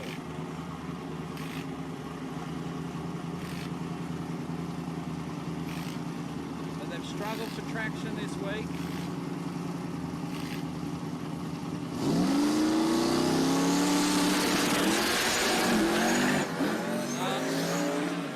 Sun's come off the back end too, so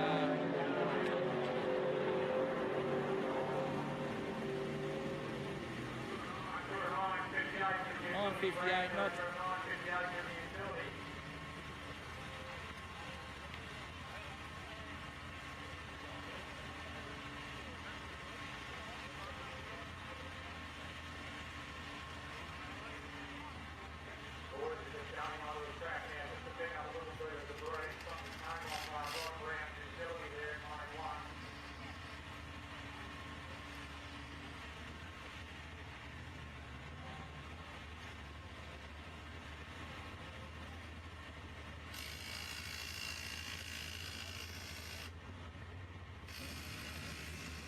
Okay guys, so I'll give you the warning now. We're getting pretty low on power. We may have a dropout with the live stream, because remember, we are out in the boonies. This is a new facility. There is not much power. So we're running on a battery power supply, and it is getting pretty down, so we could drop out.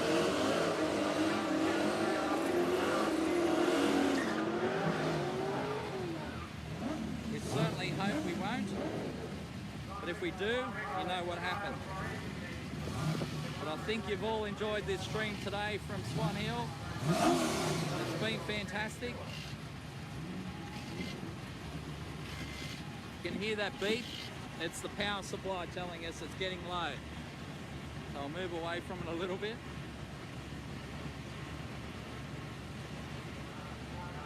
We'll just run it out.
Camera for a bit.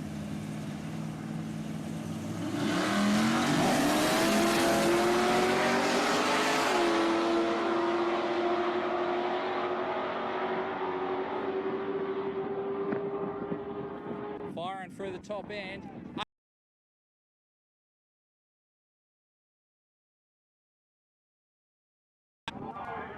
How good is that? Obviously we don't have much of a crowd out here today. It is a Thursday, everyone is at work, but a few people have come out for a bit of a look, as you'd expect, being that we are the first people to race at this facility. This is a brand new track. Look at the quality of concrete.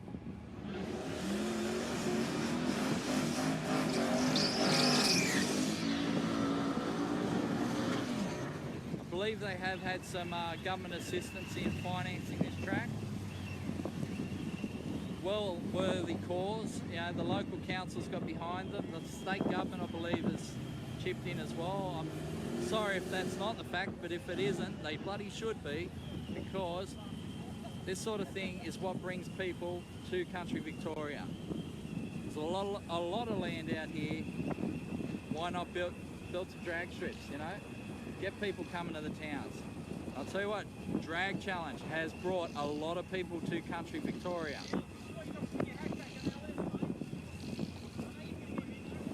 5 days of racing, they've all got to stay somewhere, 100 cars, 100 carloads of people. And that's not including the followers. So, you know, we're bringing some money out into the bush. You think about that. That's like 100 hotel rooms that we're filling every night. 100 cars that have to be filled with fuel, 100 people. Well, no. It's actually 350 people that have to be fed. So, you know, we are bringing money.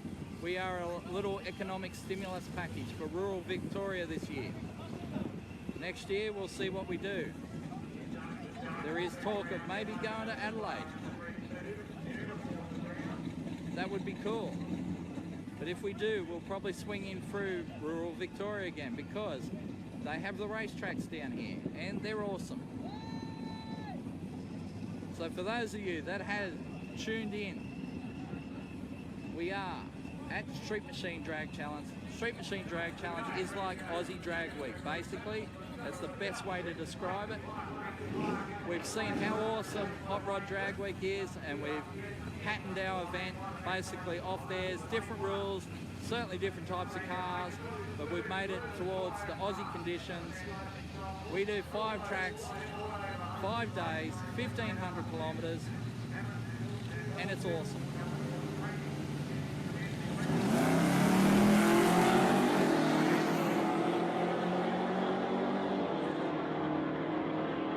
Goes Justin down.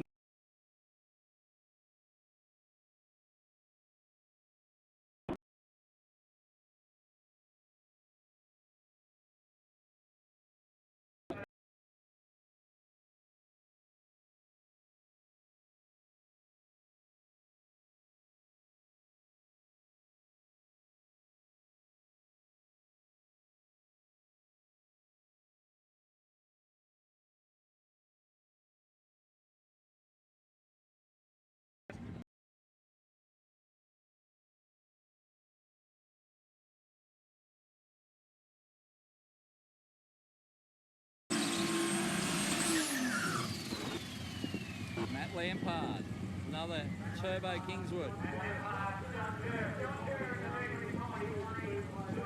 That's right, Johnny Kerr in the other lane. Johnny's a long-time racer, currently second in DYO.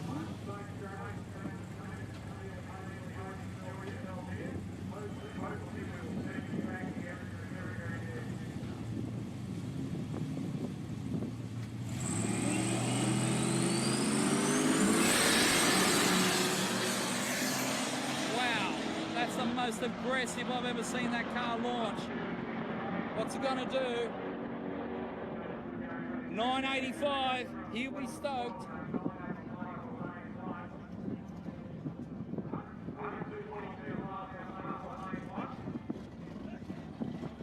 It's about as fast as we've seen that car ever go.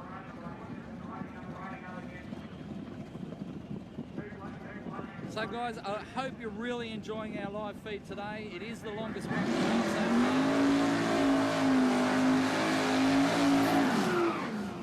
far. I bet you there's not too much work getting done out there as you check out this awesome, awesome facility here at Swan Hill Dragway. The do apologise if we're having a bit of wind noise. It is a bit breezy, as you can see from the flags. Hopefully the cars are overpowering that.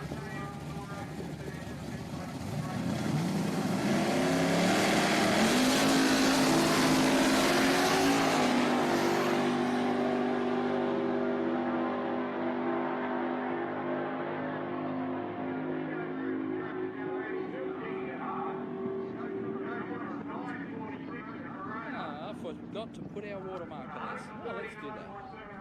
Cha-ching. Look at that. We have the technology. So I hope you're enjoying our live stream. It's been a lot of work stringing it together. It takes a while to put up and put down every day. Hopefully it's worth the effort.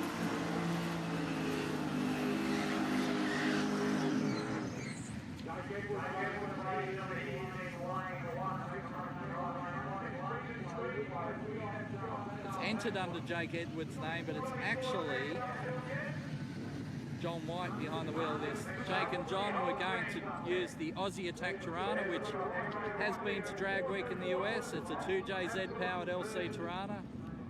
That car was supposed to be here, but they heard it in testing a week or two ago. It went 780 in testing though, so it was a contender. But John's brought his ute down, given it a crack.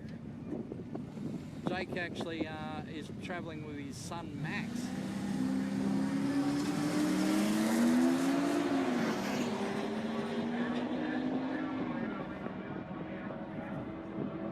Yeah, Jake's travelling with his son Max in a V8 Corona wagon, which blew up the engine on day one, blew it up spectacularly. I'm talking holes in the block, bits of pieces on the track, bits of block on the track, bits of rod on the track. It really, really hurt it. Unfortunately, the one thing you cannot change on Drag Challenge is the block, because if we allowed people to change an engine block, you would have people changing motors every day. You would have people with a drag motor and a race motor, a street motor and a drag motor. We do not want that.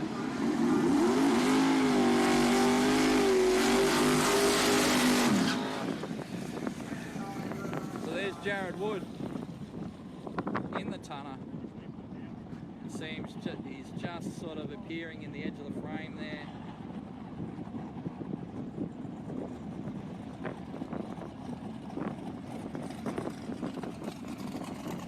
So Jared Wood, 600 cubes, twin 88mm turbos.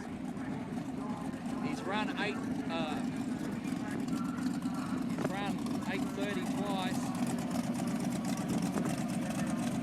So he is the quickest on the track today.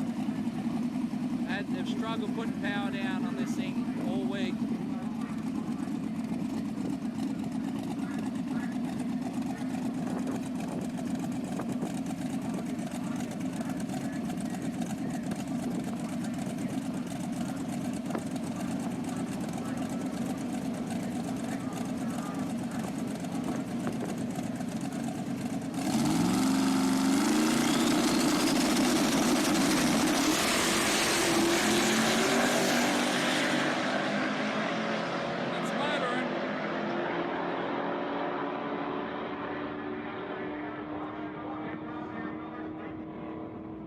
.822.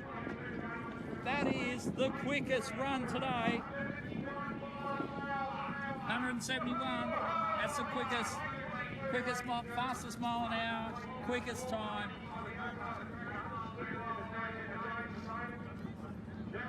Jared Wood.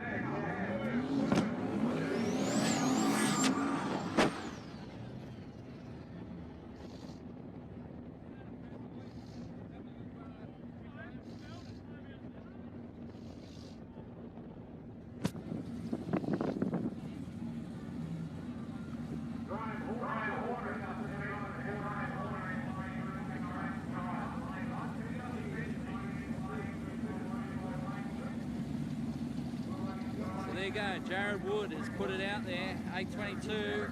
Here's another guy that's been putting some numbers down, improving every day. Graham started off with a fairly crook converter. I think they've changed it. It's up against Dusty Benson. This is the Turbo Commodore shootout.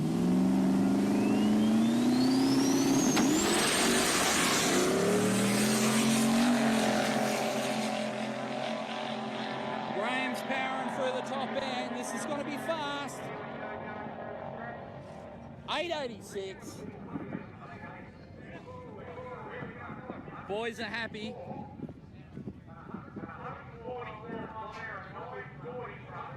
They're cheering on the inside, I assure you.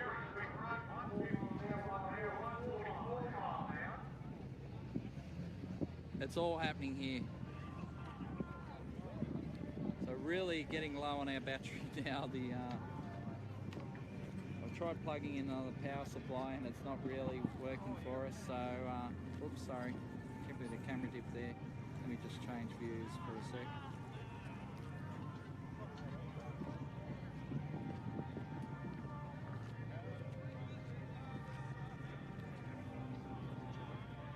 I'm running out of power. I don't have the power. Beam me up, Scotty.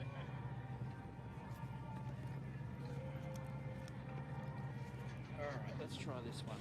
Running out of battery packs.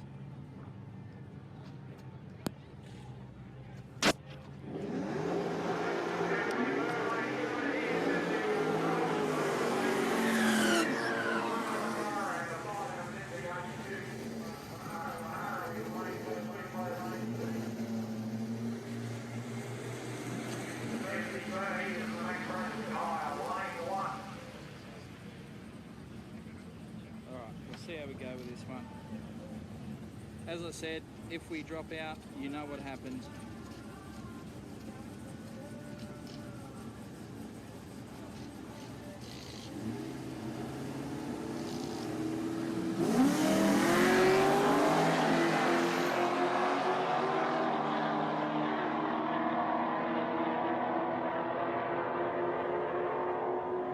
Here we go.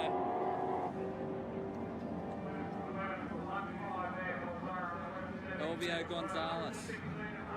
Now this man has been raising money for charity this week. His aim is to raise $10,000 for the Cerebral Palsy Alliance this week.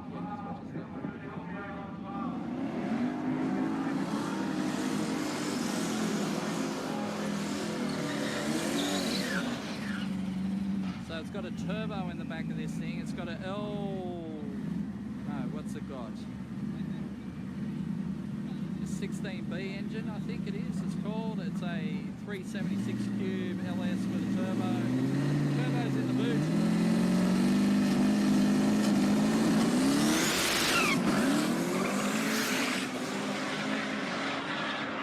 Wow. He's the only one that's been overpowering the track today. Shows you how much it's been making. Yeah, let's see how we go with more battery.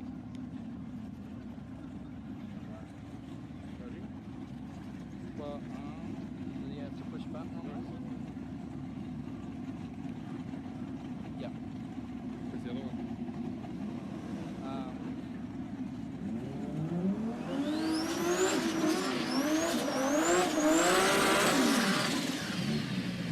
Jason Giller. Now this thing, look at it. It looks like a grandpa car. It's beige. I mean, really, look at it. It's really, really beige. But it has a baromotor in it. And a baromotor, for those that aren't familiar, is a twin overhead cam 4 litres inline 6. They are awesome. They will make pretty much any horsepower figure you want. You want 1500 horsepower, you can do it. Don't know how much Jason's is making, but Jason is from Tunnel Vision, and the guy is a guru.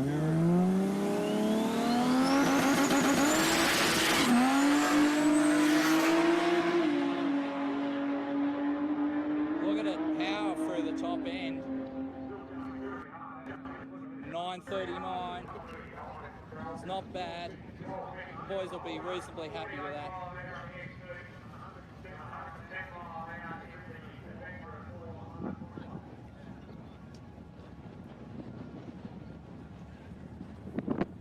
Here comes Norm.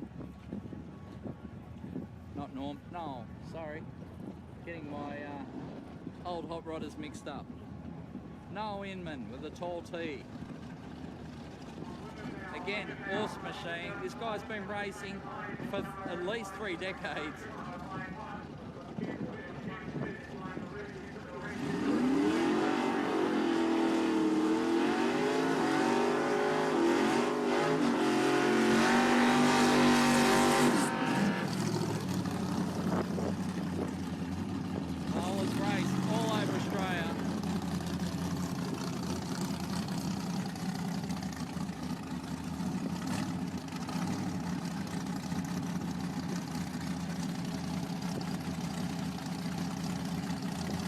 If we're going to see some wheel stand action. He likes a good wheel stand.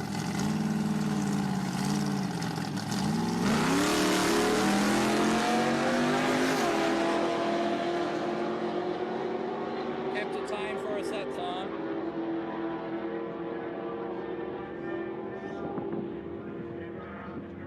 $11.65. Car has run like very low 11s. It can run right down into the lower 11s.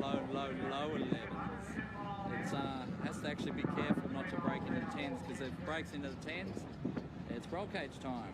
And Noel, Noel, sorry. Let's get it right, Noel.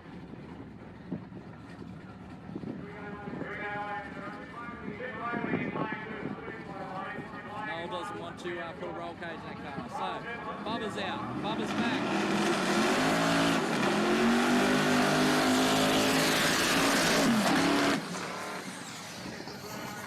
This is our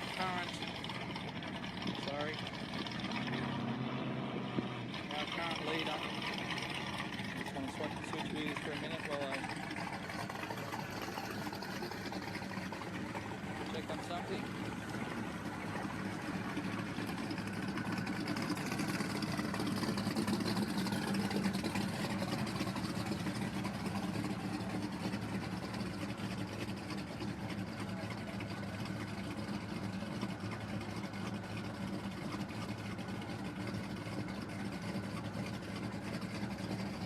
Bubba.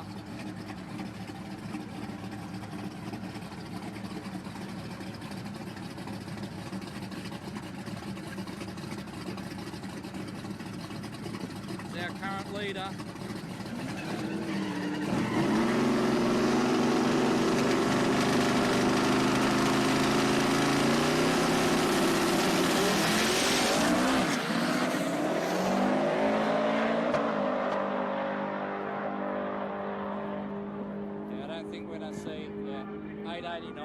So he still ran an 8, but just overpowered the track a little bit.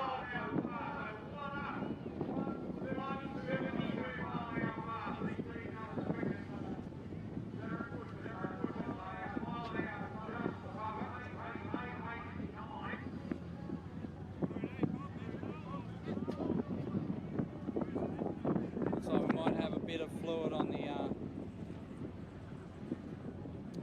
the track there.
Sorry guys, they're just doing a bit of a track cleanup at the moment, so we're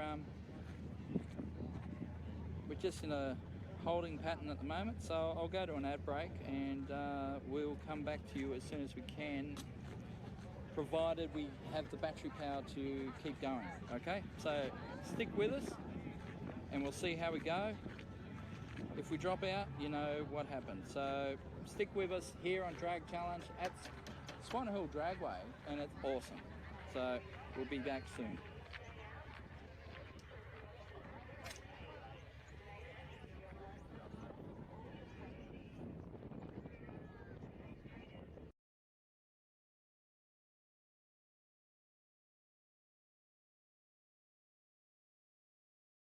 We could go on for hours about the features of the new Elite ECU, but the most impressive thing about it is it thinks for itself. That's right, the new Elite ECU has self-learning capabilities. Haltech Elite, the future of engine management, is here. And we're back already. We could go on for hours about the features of the new Elite ECU.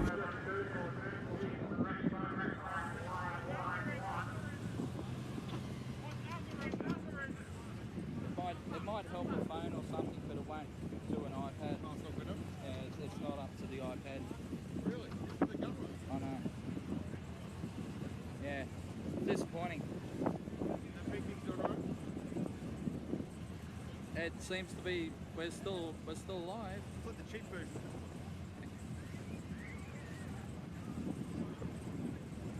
Sorry guys, we're just discussing our live streaming options there. Battery situation. Yeah. We're trying to connect the third camera, but it doesn't seem to be working for us. Crusty Kingswood! We love a bit of Crusty Kingswood. Ran a 9.3 before. Holy smokes! Yeah. It's not your granddad's Kingswood? Sure ain't. Jesse Boothrod. So where are we, Telf? We are, for those who've just tuned in from all around the world, we are at the brand new Swan Hill quarter mile in regional Victoria. This joint is so cool it has cooling and heating under the tracks. None of that's operational quite yet, but we don't need it because it is beautiful. It's a perfect day. Thank you, Joseph. Getting a handful of steak sandwich at the moment. Oh.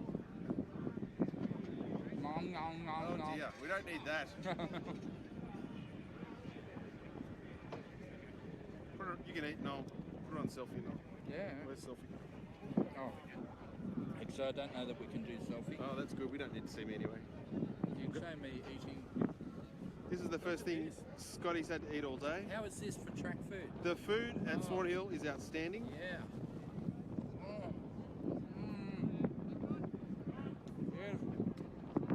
Look at this brand new facility. It's a cracker. There's no cows in the deep end, no kangaroos so far. Just lots of horsepower. Here's Chris Thorogood from Geelong. Chris, Yes. give a shout out to your family at home. Oh, hi Sarah, Max at home, and the fresh bulldog Mario. Hello.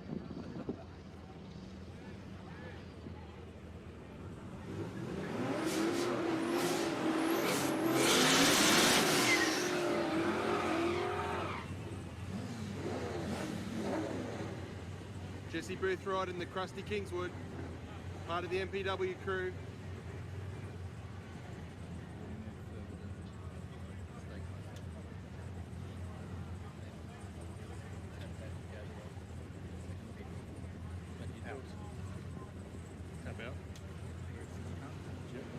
When you see it appearing.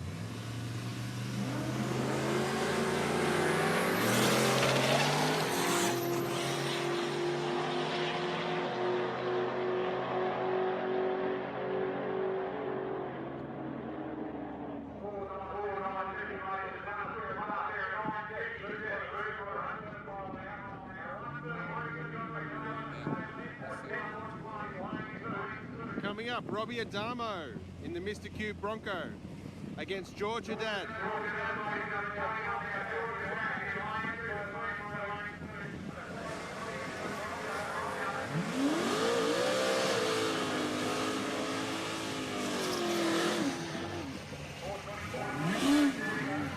has a Pro Charger for this Bronco. Hasn't got it fitted yet. Hopefully for next year. Robbie's been at all 3 drag challenges. He did the first one in his yellow Scorpion. Windsor-powered Scorpion. George Haddad, of course, Pro Street legend, has built some of the toughest drag and street cars in the country.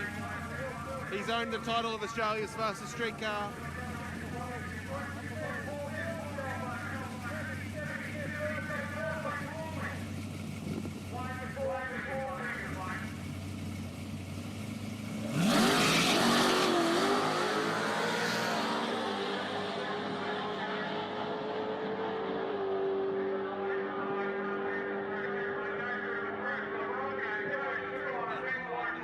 .5 for Robbie Adamo in the big Bronco.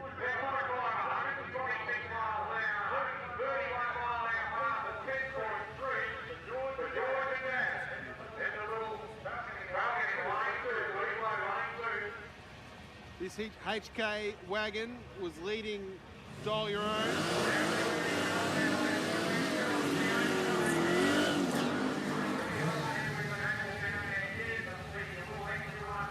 That's a genuine XU1 in the other lane with a V8 and a Vortec blower. Gorgeous car.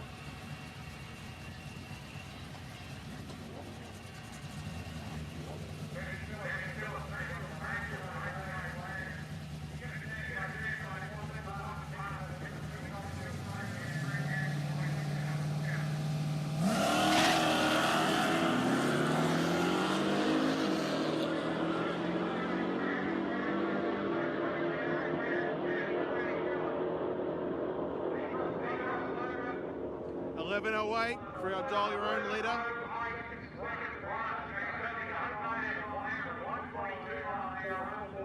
Nathan Goshen in the Capri, another big supporter of Drag Challenge, been at every single event. And the 50 Shades of Brown HQ in the other lane, another Sydney sider. Got a big fat LS in that one, haters. But there's a Windsor in the Capri.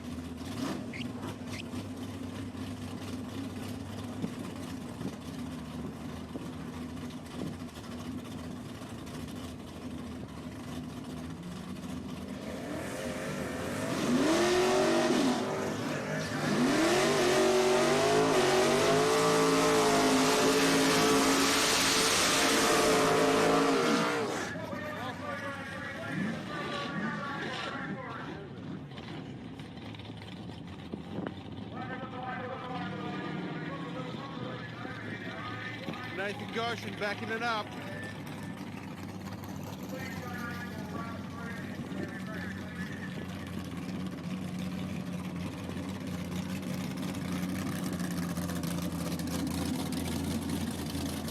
Backing him up is Quinton Feast. He's a 2-time Drag Challenge winner in his pink Piranha. Couldn't make it to this year's event, so he's crewing with Nathan. What a champion.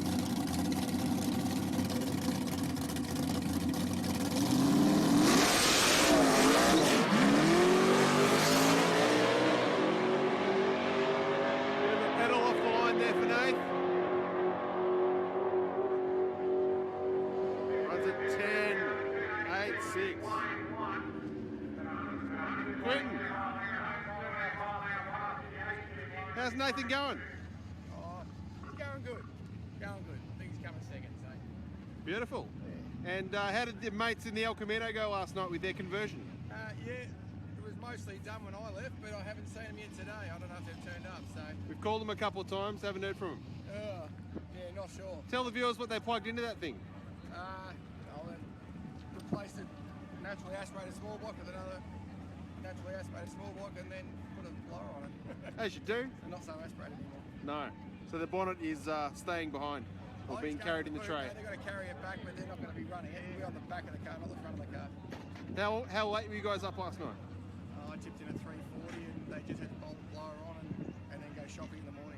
There's a fair list of things to buy to make it all work. This is in the caravan park, folks. The folks at the Big Four there are very understanding. You guys are pretty quiet. Didn't use the grinder too much. They're very good. They're fantastic. If they enjoyed them, happy. Just let them use their carport there and fine lights, so yeah, very grateful. Sensational. No worries, mate. Thanks, Quentin. Thank yourself. See you back next year. See you, mate.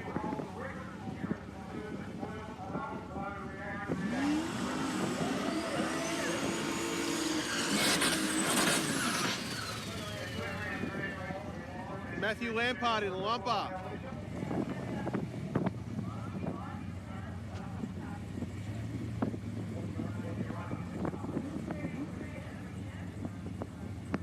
Matt's got a Turbo LS in his Kingswood. He was out at Red Centre Nats in Alice Springs earlier this year, a couple of months ago.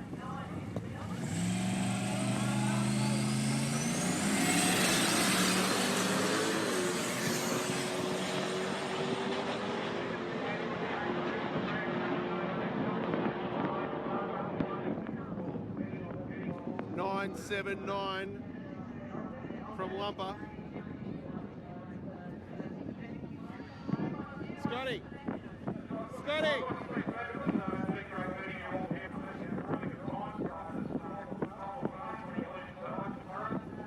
Here we have another legend of Drag Challenge, Tim Bailey. Tim Bailey's one of those guys that will help anybody out.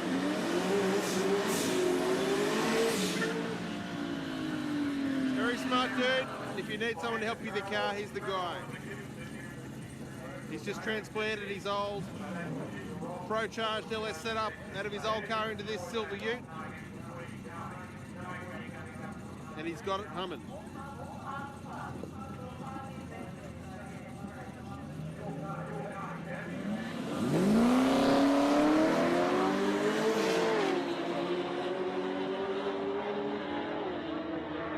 Rob Thorpe in the 250 powered ute in the other lane. 10.2 Tim Bailey, 12.6 from Rob Thorpe in that 256 cylinder powered ute. Adam Rogash and Rob Burns. Adam in the no-show clubby. Rob in the XE, XD, LS powered wagon.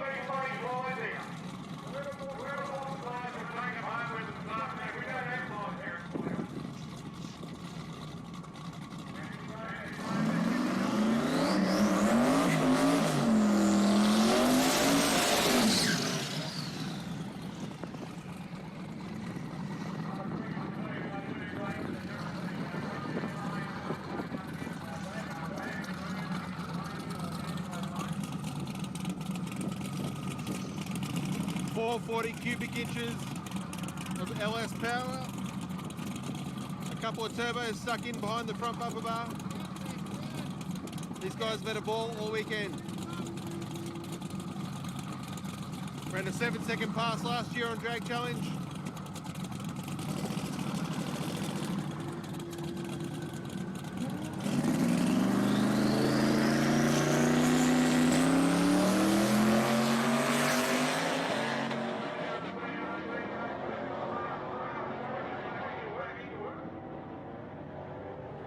Eight, 9.6 from Adam Rogash. He'd be wanting better than that.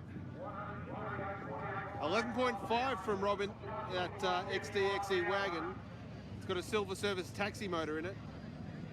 Real awesome budget built car. Rowan Hudson in the 55 Chev, small block. Family car, air conditioning, baby seats in the back.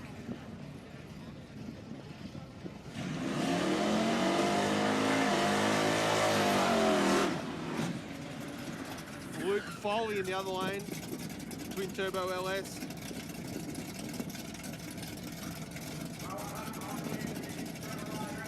We're at Swan Hill in Victoria. Street Machine Drag Challenge thanks to Turbo Smart, Tough Mount, Caltech, Mothers, and Earl's Performance Products.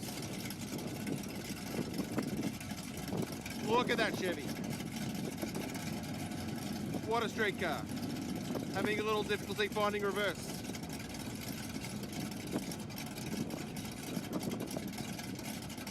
Hope that wind noise isn't too bad for you. We lost our good microphone.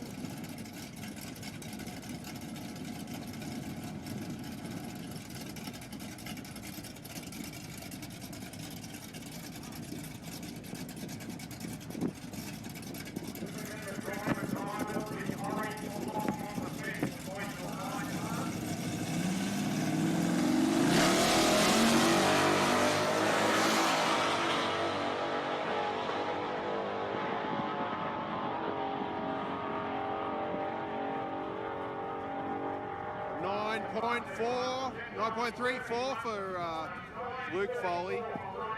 12.2 for Rowan. Noel Inman up in the tall T. The Aussie attack Toronto boys in the FG Utes.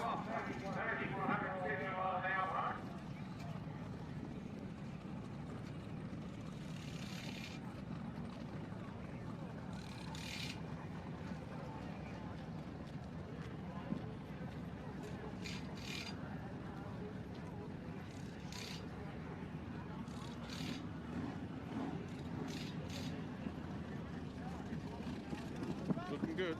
Still on 7. The little black one's charging. Bubba Medlin coming into stage.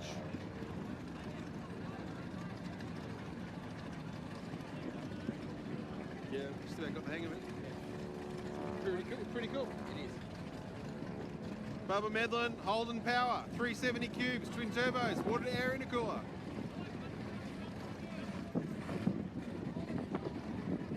What a car. Standard Holden suspension, Menson shocks.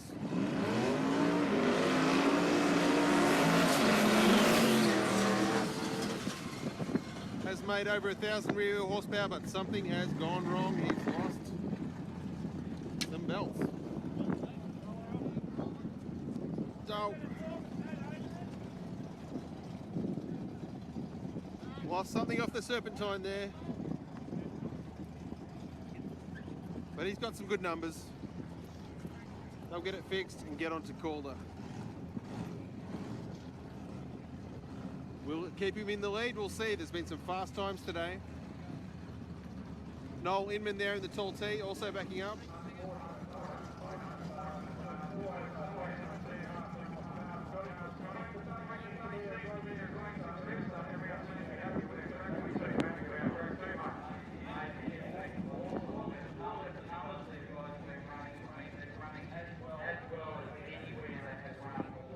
Chris, what do you think of this new Swan Hill track? Awesome. Great weather, great track, looks sticky. Yeah, great guys running it too. It's from a club, so it's really grassroots.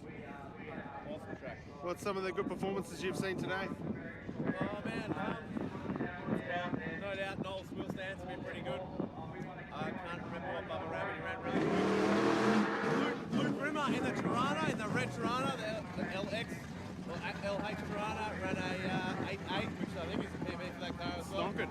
No, we're very, very happy with that. How's that Tunner going, the blue one? He ran a 8.2. He's a local. Yeah, right. And yeah, he's got the fastest time ever here. So maybe he's had a few test hits. Oh, I don't know. What do you reckon? I don't think he has. Yeah, not a lot of track time for that car. No. Come on, Noel.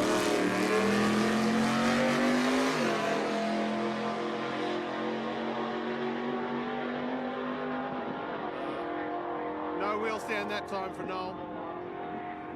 11.5. He's raced that car all over the country, including Alice Springs. He's been everywhere, man. Loves his Windsors. Loves sticking a bit of nitrous up their bum.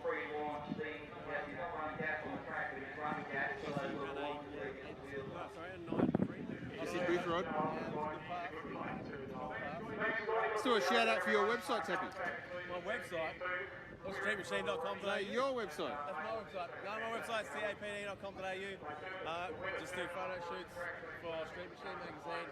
Yeah, we just smash through photos every month. Every month there's a deadline. It's pretty hard to keep up with it all. Trying to photograph a lot of the cars in Victoria, but yeah, keep very busy. You guys keep doing them. Keep making these cracking cars. We can take photos of them. It's also an accredited French Bulldog trainer. No. Yes. Yeah. And 59 Chevy Wrangler. Yeah, so we got 59. What's the go with your 59? 59's at home. Currently using the swag on top of it to air it out after every go with the swag. That's chopped. Yep. But yeah, 59 Chevy's just sitting at home. It's got a stock drive line, stock paint, stock interior. It's easy to drive. I don't have to wash it. So I come in. Yeah, good car. Good original car from Oregon. So you gonna LS that thing and keep it original? No, I think I'll put a shim in, a small block shim in, Yep. a few carbs on, a couple of carbs. Nicely dressed ram's horns, fin rocker covers, all that jizz. All that. Then you do small photo shoots at the break.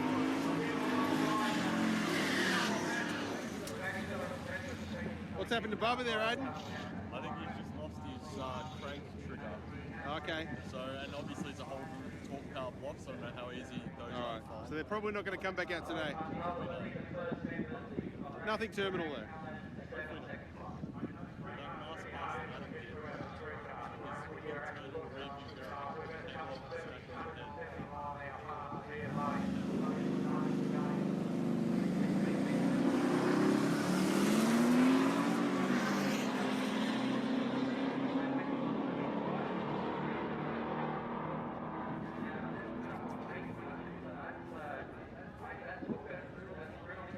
One from the Ute. Sorry, Aiden, just tell us what you heard about Adam Rogash. Adam Rogash flew the just for the club sport. His internal rear view mirror came up and smacked him in the head. Yep. In his last pass. On an 8-point-something second pass. Yeah, right. That's quite exciting. Over there, he's packing up. Oh, Mark Drew's packing up, ready to go to Calder Park. Jesse Boothroyd at the Krusty Kingswood and Bushy in the Adventurer. That Adventurer has 700 horsepower under the bottom.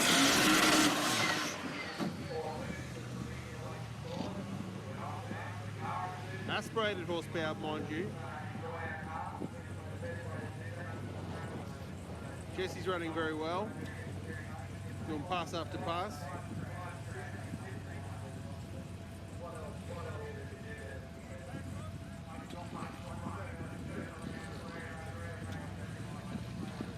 Sorry if there's some wind noise there, guys. It is very windy here. Now, flash, expensive microphone that cuts the wind noise is shat itself, so we're going to have to live with that for a little while. Jesse's pushed back.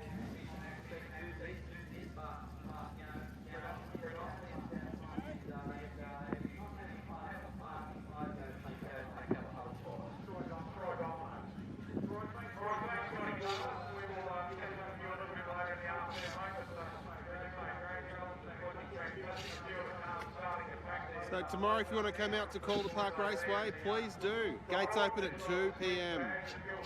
Racing starts at 4, continues till 9, presentations at 9:30. What's your prediction, Aiden? It's my prediction. Well, hopefully Bubba can sort his car out. Yep. I think he's definitely got a chance. All right. Otherwise, Adam's second. Who? Adam Rogash, I think he's in second place. Yep. So he's always a chance. Who would you put your money on? I think I'm going with Bubba. Chris? I'm Geelong guy, so I'm going to go for Mark Drew. Mark Drew, he really could do it. He's on radials too. He isn't on big, fat tyres. He's on skinny little 275s. He's making it happen. He's done thousands and thousands of passes at Calder. I reckon he's got a bit more in the tank. Yep, he's probably foxing. So Yeah. But Chris's it's all money's up on to Drewy. Bubba. Yeah, it's going to be very interesting. I reckon Bubba will make it. Scotty, we're having a quick book. Who's your prediction for overall winner? I'd say still got some money on Bubba, but obviously they just ripped the crank trigger off the car. That's going to affect them.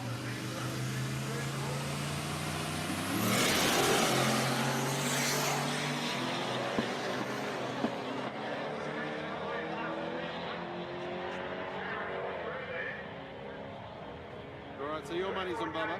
Yeah, I think the boys will hook in. They've been pretty committed to the whole deal, so I'd like to see them do it, that's for sure. They were kind of the dark horse. No one really tipped them at all in the pre-game discussions, I guess you could say. But yeah, they've got some work ahead of them if it's pulled the crank trigger, which is what I saw fly from there. So hopefully they can sort it out and get back. Well, they've got plenty of runs today that will keep them in the hunt.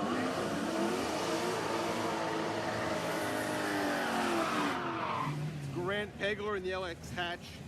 Grant's a multiple Spring Nats go-to-woe champion and a pretty good dial your own racer, as it turns out. Benny Phillips in the other lane, he was leading dial your own coming into today at Swan Hill. But there's some pretty good dial your own races here Alicia Teal, John Kerr. They're both guns.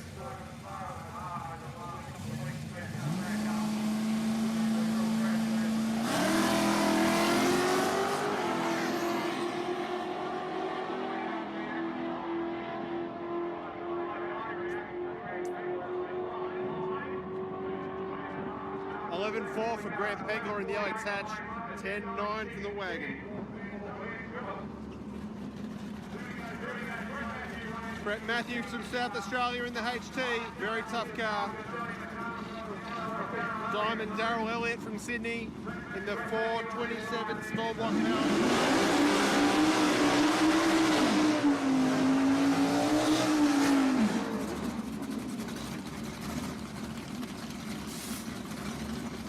Whoop, bit of a nitrous purge there.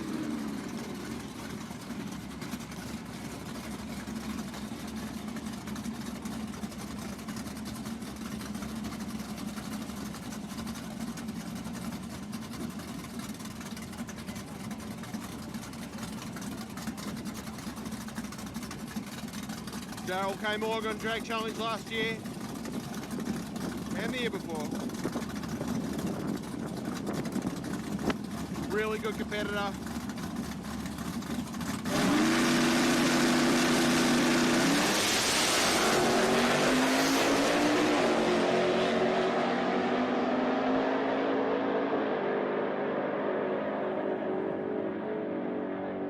$9.2 for the HT, $10.2. Darryl Elliott.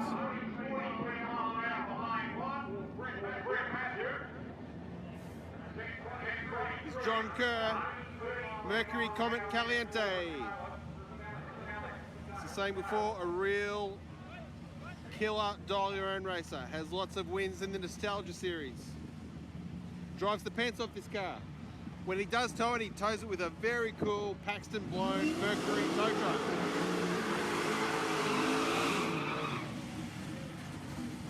Really cool guy. He's building a Ranchero. Hopefully we'll see that on Drag Challenge next year.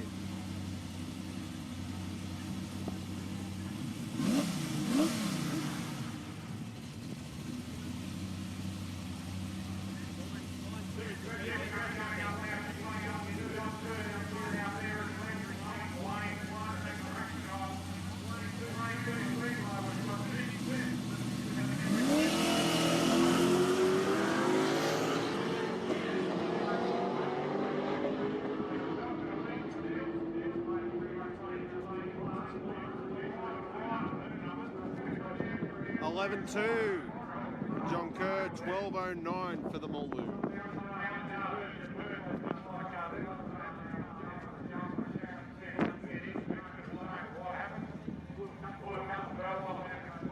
Noel back at the tall tee. The South Aussie LSVL boys in the other lane.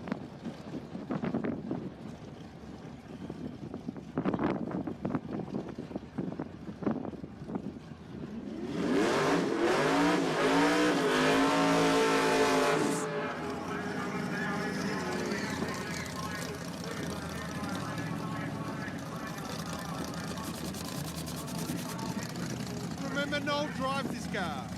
He's driving at 1,500 clicks on Drag Challenge alone.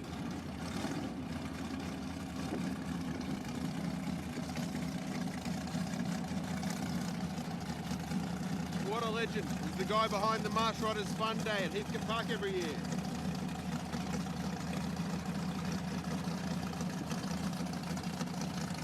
Good to see a Ford and a Ford, eh?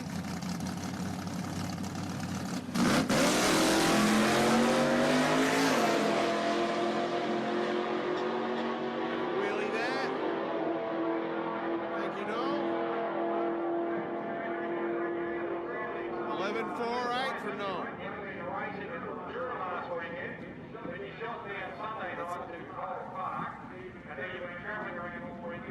Rob Burns, the XE fronted XD wagon. It's got a silver service taxi LS2 or 3 in it. Just had a bit of a clean-up. It's a super low budget car.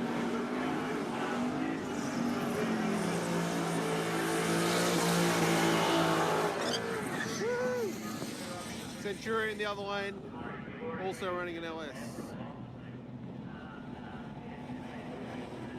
Shout out to Haltech, Turbo Smart, Mothers, Tough Mountain Earls. Without those guys, we couldn't put on this event. 5 days, 5 tracks, it's a lot of work, a lot of money, but it's a lot of fun.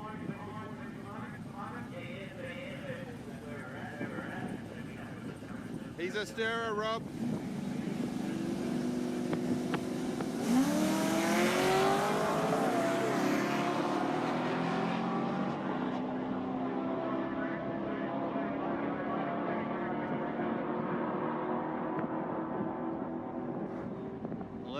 .8 in the wagon, 12.35 from the Centura.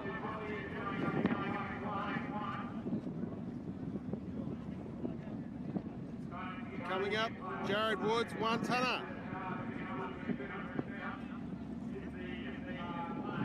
And the boys have driven from Kalgoorlie in the VC Commodore V6 Turbo. Run a PB of 10.5 today, I think. Tonners also run a PB, very low 8s. 8.2, I think.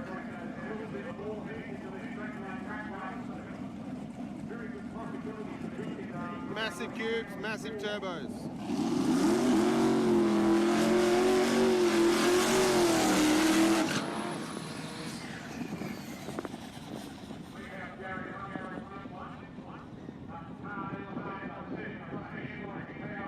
How many 10-second cars get driven across the country and then do drag challenge? Not many. You're looking at one now. It even got decent fuel economy with a trailer in the back. Don't think Jared Wood's getting decent fuel economy. He's a local lad. And he's kicking ass here today at Swan Hill.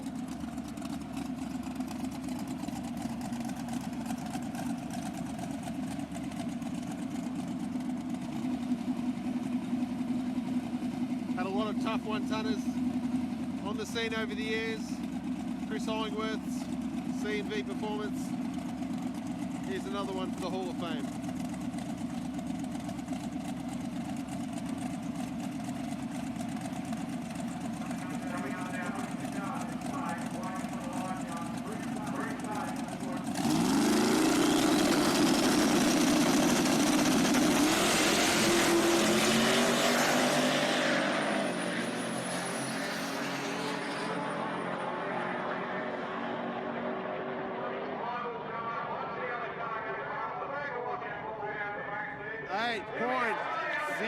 .060, 175 miles an hour.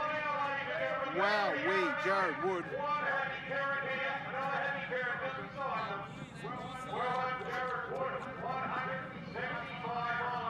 Pretty impressive, hey Scotty? 806 and 175. How awesome is that? Fastest that you two have gone. It's one of the fastest times of this week.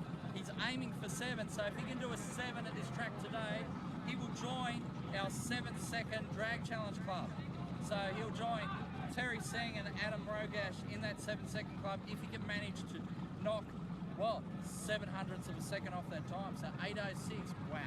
But he didn't have such a good start to the week, so he's really going to have to make some big numbers to catch up to Bubba if Bubba stays in the competition. Yeah, no, Bubba reckons there's no way he's given up. So he's got some good times in the bank today.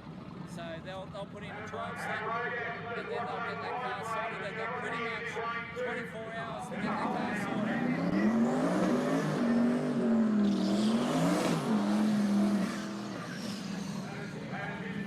Of course, what do you get if you do run a 7-second pass? You get $1 million? You get a very cool hat. Not this hat.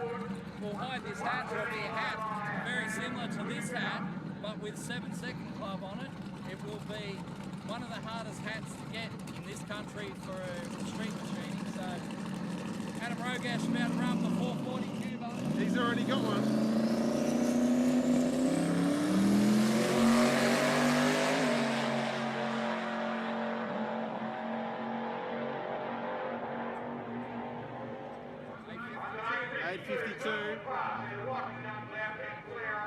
So yeah, Adam's already scored himself one of these hats. We will be giving it to him tomorrow. So he'll get a 7-second club, Street Machine Drag Challenge 7-second club hat, and be forever immortalised on our website. So we're going to give one to Adam, we'll give one to Terry, because they both ran 7s last year. Terry ran a 788, Adam ran a 799. So they are both in our 7-second club. We'll see who else can join them either today. We've still got an hour and a half, I think, of racing today, and then tomorrow as well. We've got 5 hours of racing at Calder tomorrow, and I think it's going to be some fairly tight competition as people try and push themselves up those ladders. I don't think Jared Wood wants to wait till tomorrow to get his hat. No, he really looks like he's pushing for that 7. Those new tyres are definitely working for him. Nice one. Awesome. Here are 2 cars that are not going to get a 7-second hat. Give Telf his hat so he doesn't burn. Bushy in the Adventurer. Kim, I think it is, in the Maloo. Here's Kim's.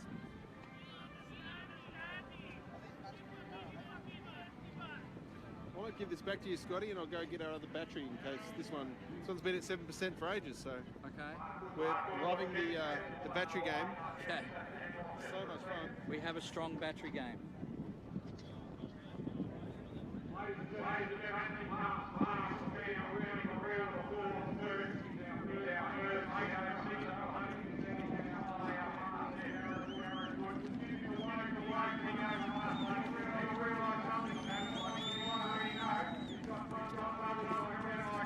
It's the quickest pass today.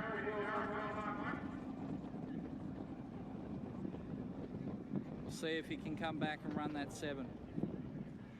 So here we have Bushy in the Adventurer versus Kim Smith in the Maloo.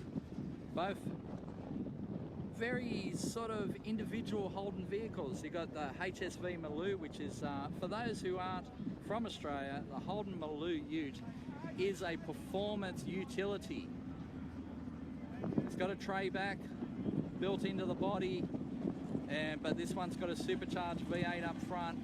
It does run into the mid-12s, and Kim is driving the whole trip by herself. You know, she's having a lot of fun, very social lady, having a ball. And then in the other lane, we've got the Holden Adventurer, Bushy. Now, that car's got like, whoa, 650 horsepower thereabouts. It gets off the line all right because it's got the all-wheel drive in it. So a few years ago, probably 10 years ago, I guess, the Holden managing director at the time, Peter Hellenberger, was very keen on all-wheel drive vehicles and was looking to do all-wheel drive vehicles right across the Holden range. And they made some fairly special ones. They made the Adventurer, they made a dual cab ute version as well, and then they also did a limited run of Holden HSV Coupe 4s. Now, Coupe 4 is basically, if you're from the States, you'll know what a Pontiac GTO is. Pontiac. Imagine a Pontiac GTO with all-wheel drive. So anyway, this is a Holden Maloo, HSV Maloo. This is Kim Smith. It's supercharged and it's 6-speed, and she doesn't mind shifting her own gears. On the other side, the Holden Adventurer, it's not supercharged, naturally aspirated, LS3, making about 620.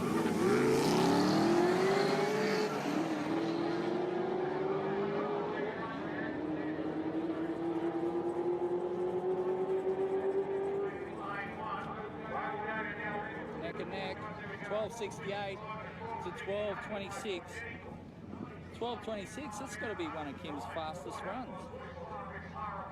She's doing all right.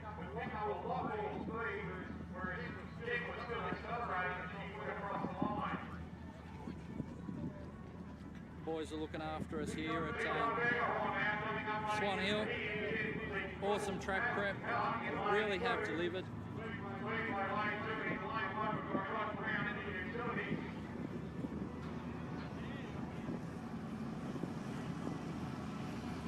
Rodney Browett.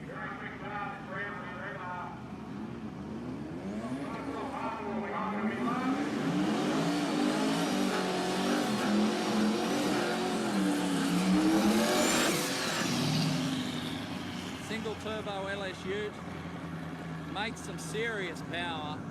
They just need to get it down to the track.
Over here in the pits.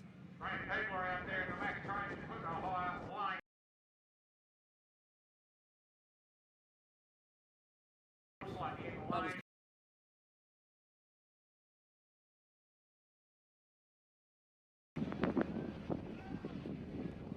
How's it going there, big fella? Not so good at the moment. Yeah. Broke the mandrel off and broken the crank trigger ring I saw. Yeah, that's it. So has anyone got one? It's Yeah. for a Chev 7-inch. There you go. You can put it out right now on live stream. Tell us what you need. So if I can get that, I'll probably keep going. Can you show us what you need, and that way we can. There he goes, big fella. It's got like 370 cubes. Is this 370 cubes? Is that right? How big's your turbos? The Garrett 67 front, 68 rear. Okay. So they're not big. So it's making some power for its combo. Yeah, it made 1,009 rear wheel kilowatt on Styx's dyno. Wow. So yeah, you can see where it hit the ground. So it's I'm pretty sure it's a Chev one.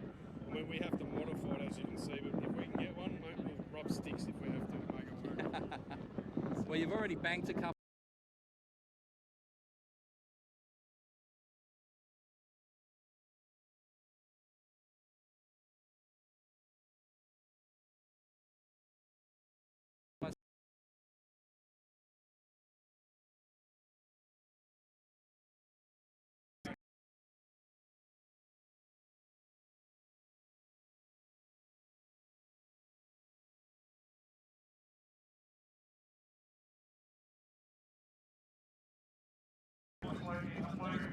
All right, and we're back to the racing action.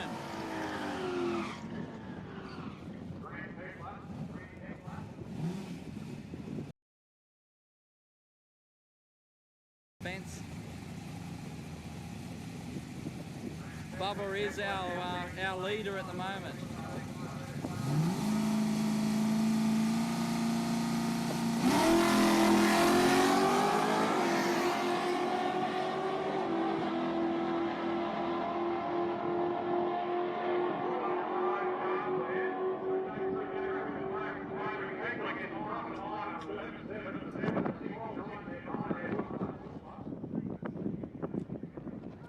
Yes, sir.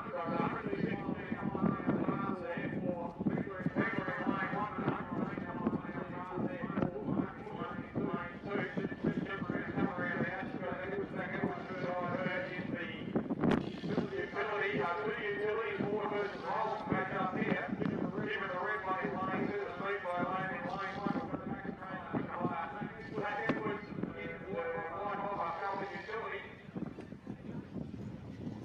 matchup here. We've got the supercharged Maloo in one lane, and we've got the turbocharged 6-cylinder Ford Falcon XR6 in the other lane.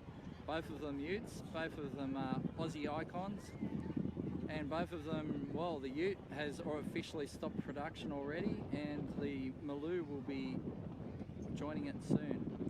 Unfortunately, without government support, the Australian manufacturing industry is going to fall by the wayside, the automotive industry. So we're going to not see these awesome vehicles. Like the Maloo's got a straight 6 4-litre twin overhead cams, probably the best motor ever produced in this country, and they are awesome. And then you've got the Maloo over there with an LS3. LS3 is an awesome engine. Well, they've added a supercharger to make it even more awesome. Double the awesomeness. So anyway, having a slight pause here, not really sure why. I'll check out what the boys are doing over here. We've already talked to Baba, and I think we may go to an ad break, so bear with us folks, we'll be back.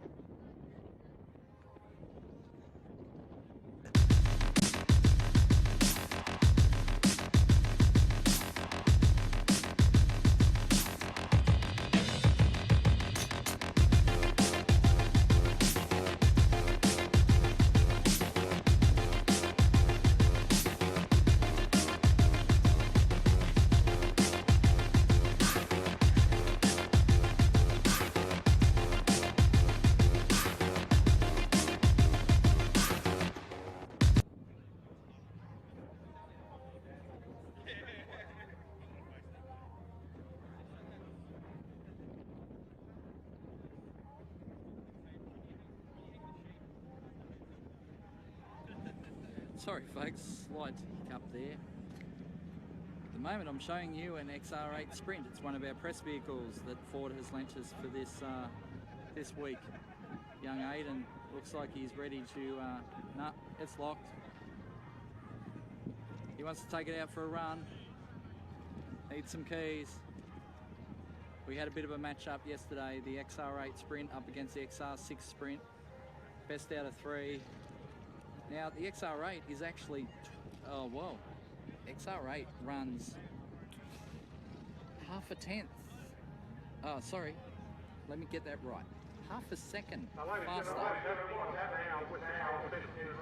Everyone reckons the XR6 Sprint is the quicker car, but we proved it. The XR8 is actually quicker by quite a margin. We did 3 matched up runs.